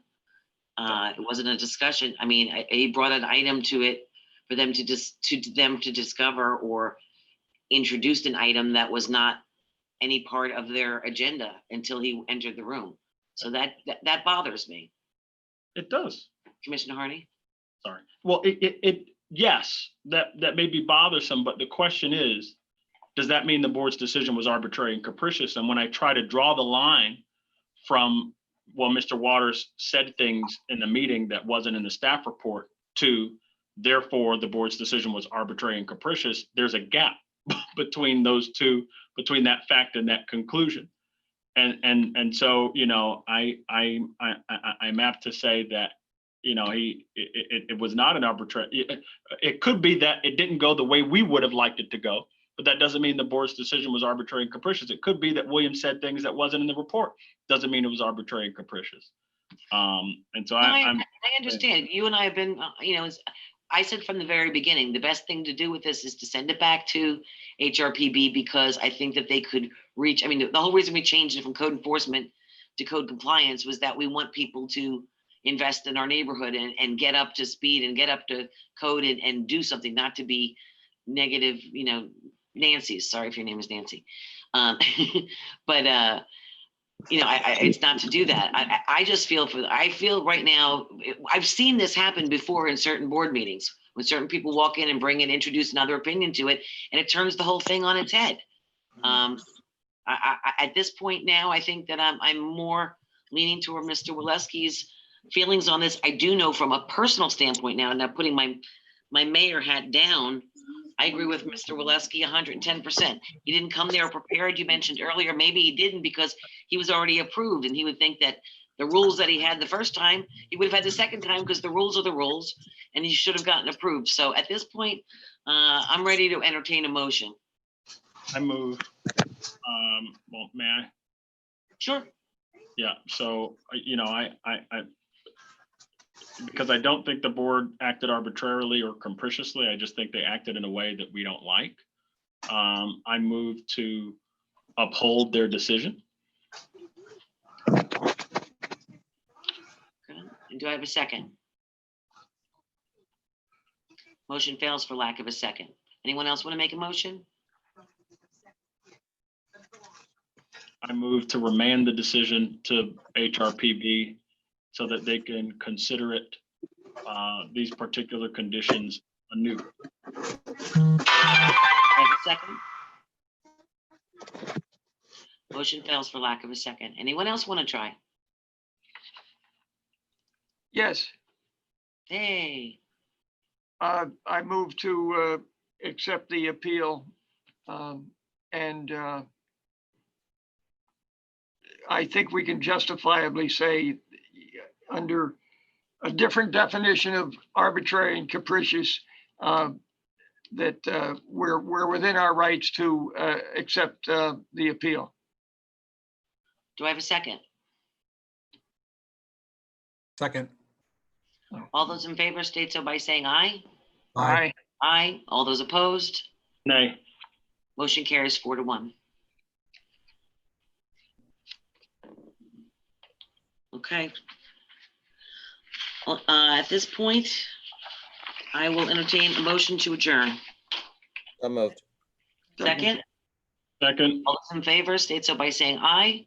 Aye. Aye. Thank you so much. Good night, everybody. Have a wonderful evening. Thank And you. a good 4th of July. Oh, that's right. Oh, I'm gonna miss you all at the RAF race this year. Stay off That's the beat. right. Happy 4th. Happy 4th. Everyone be safe, please. Thank you. Good night. Good night.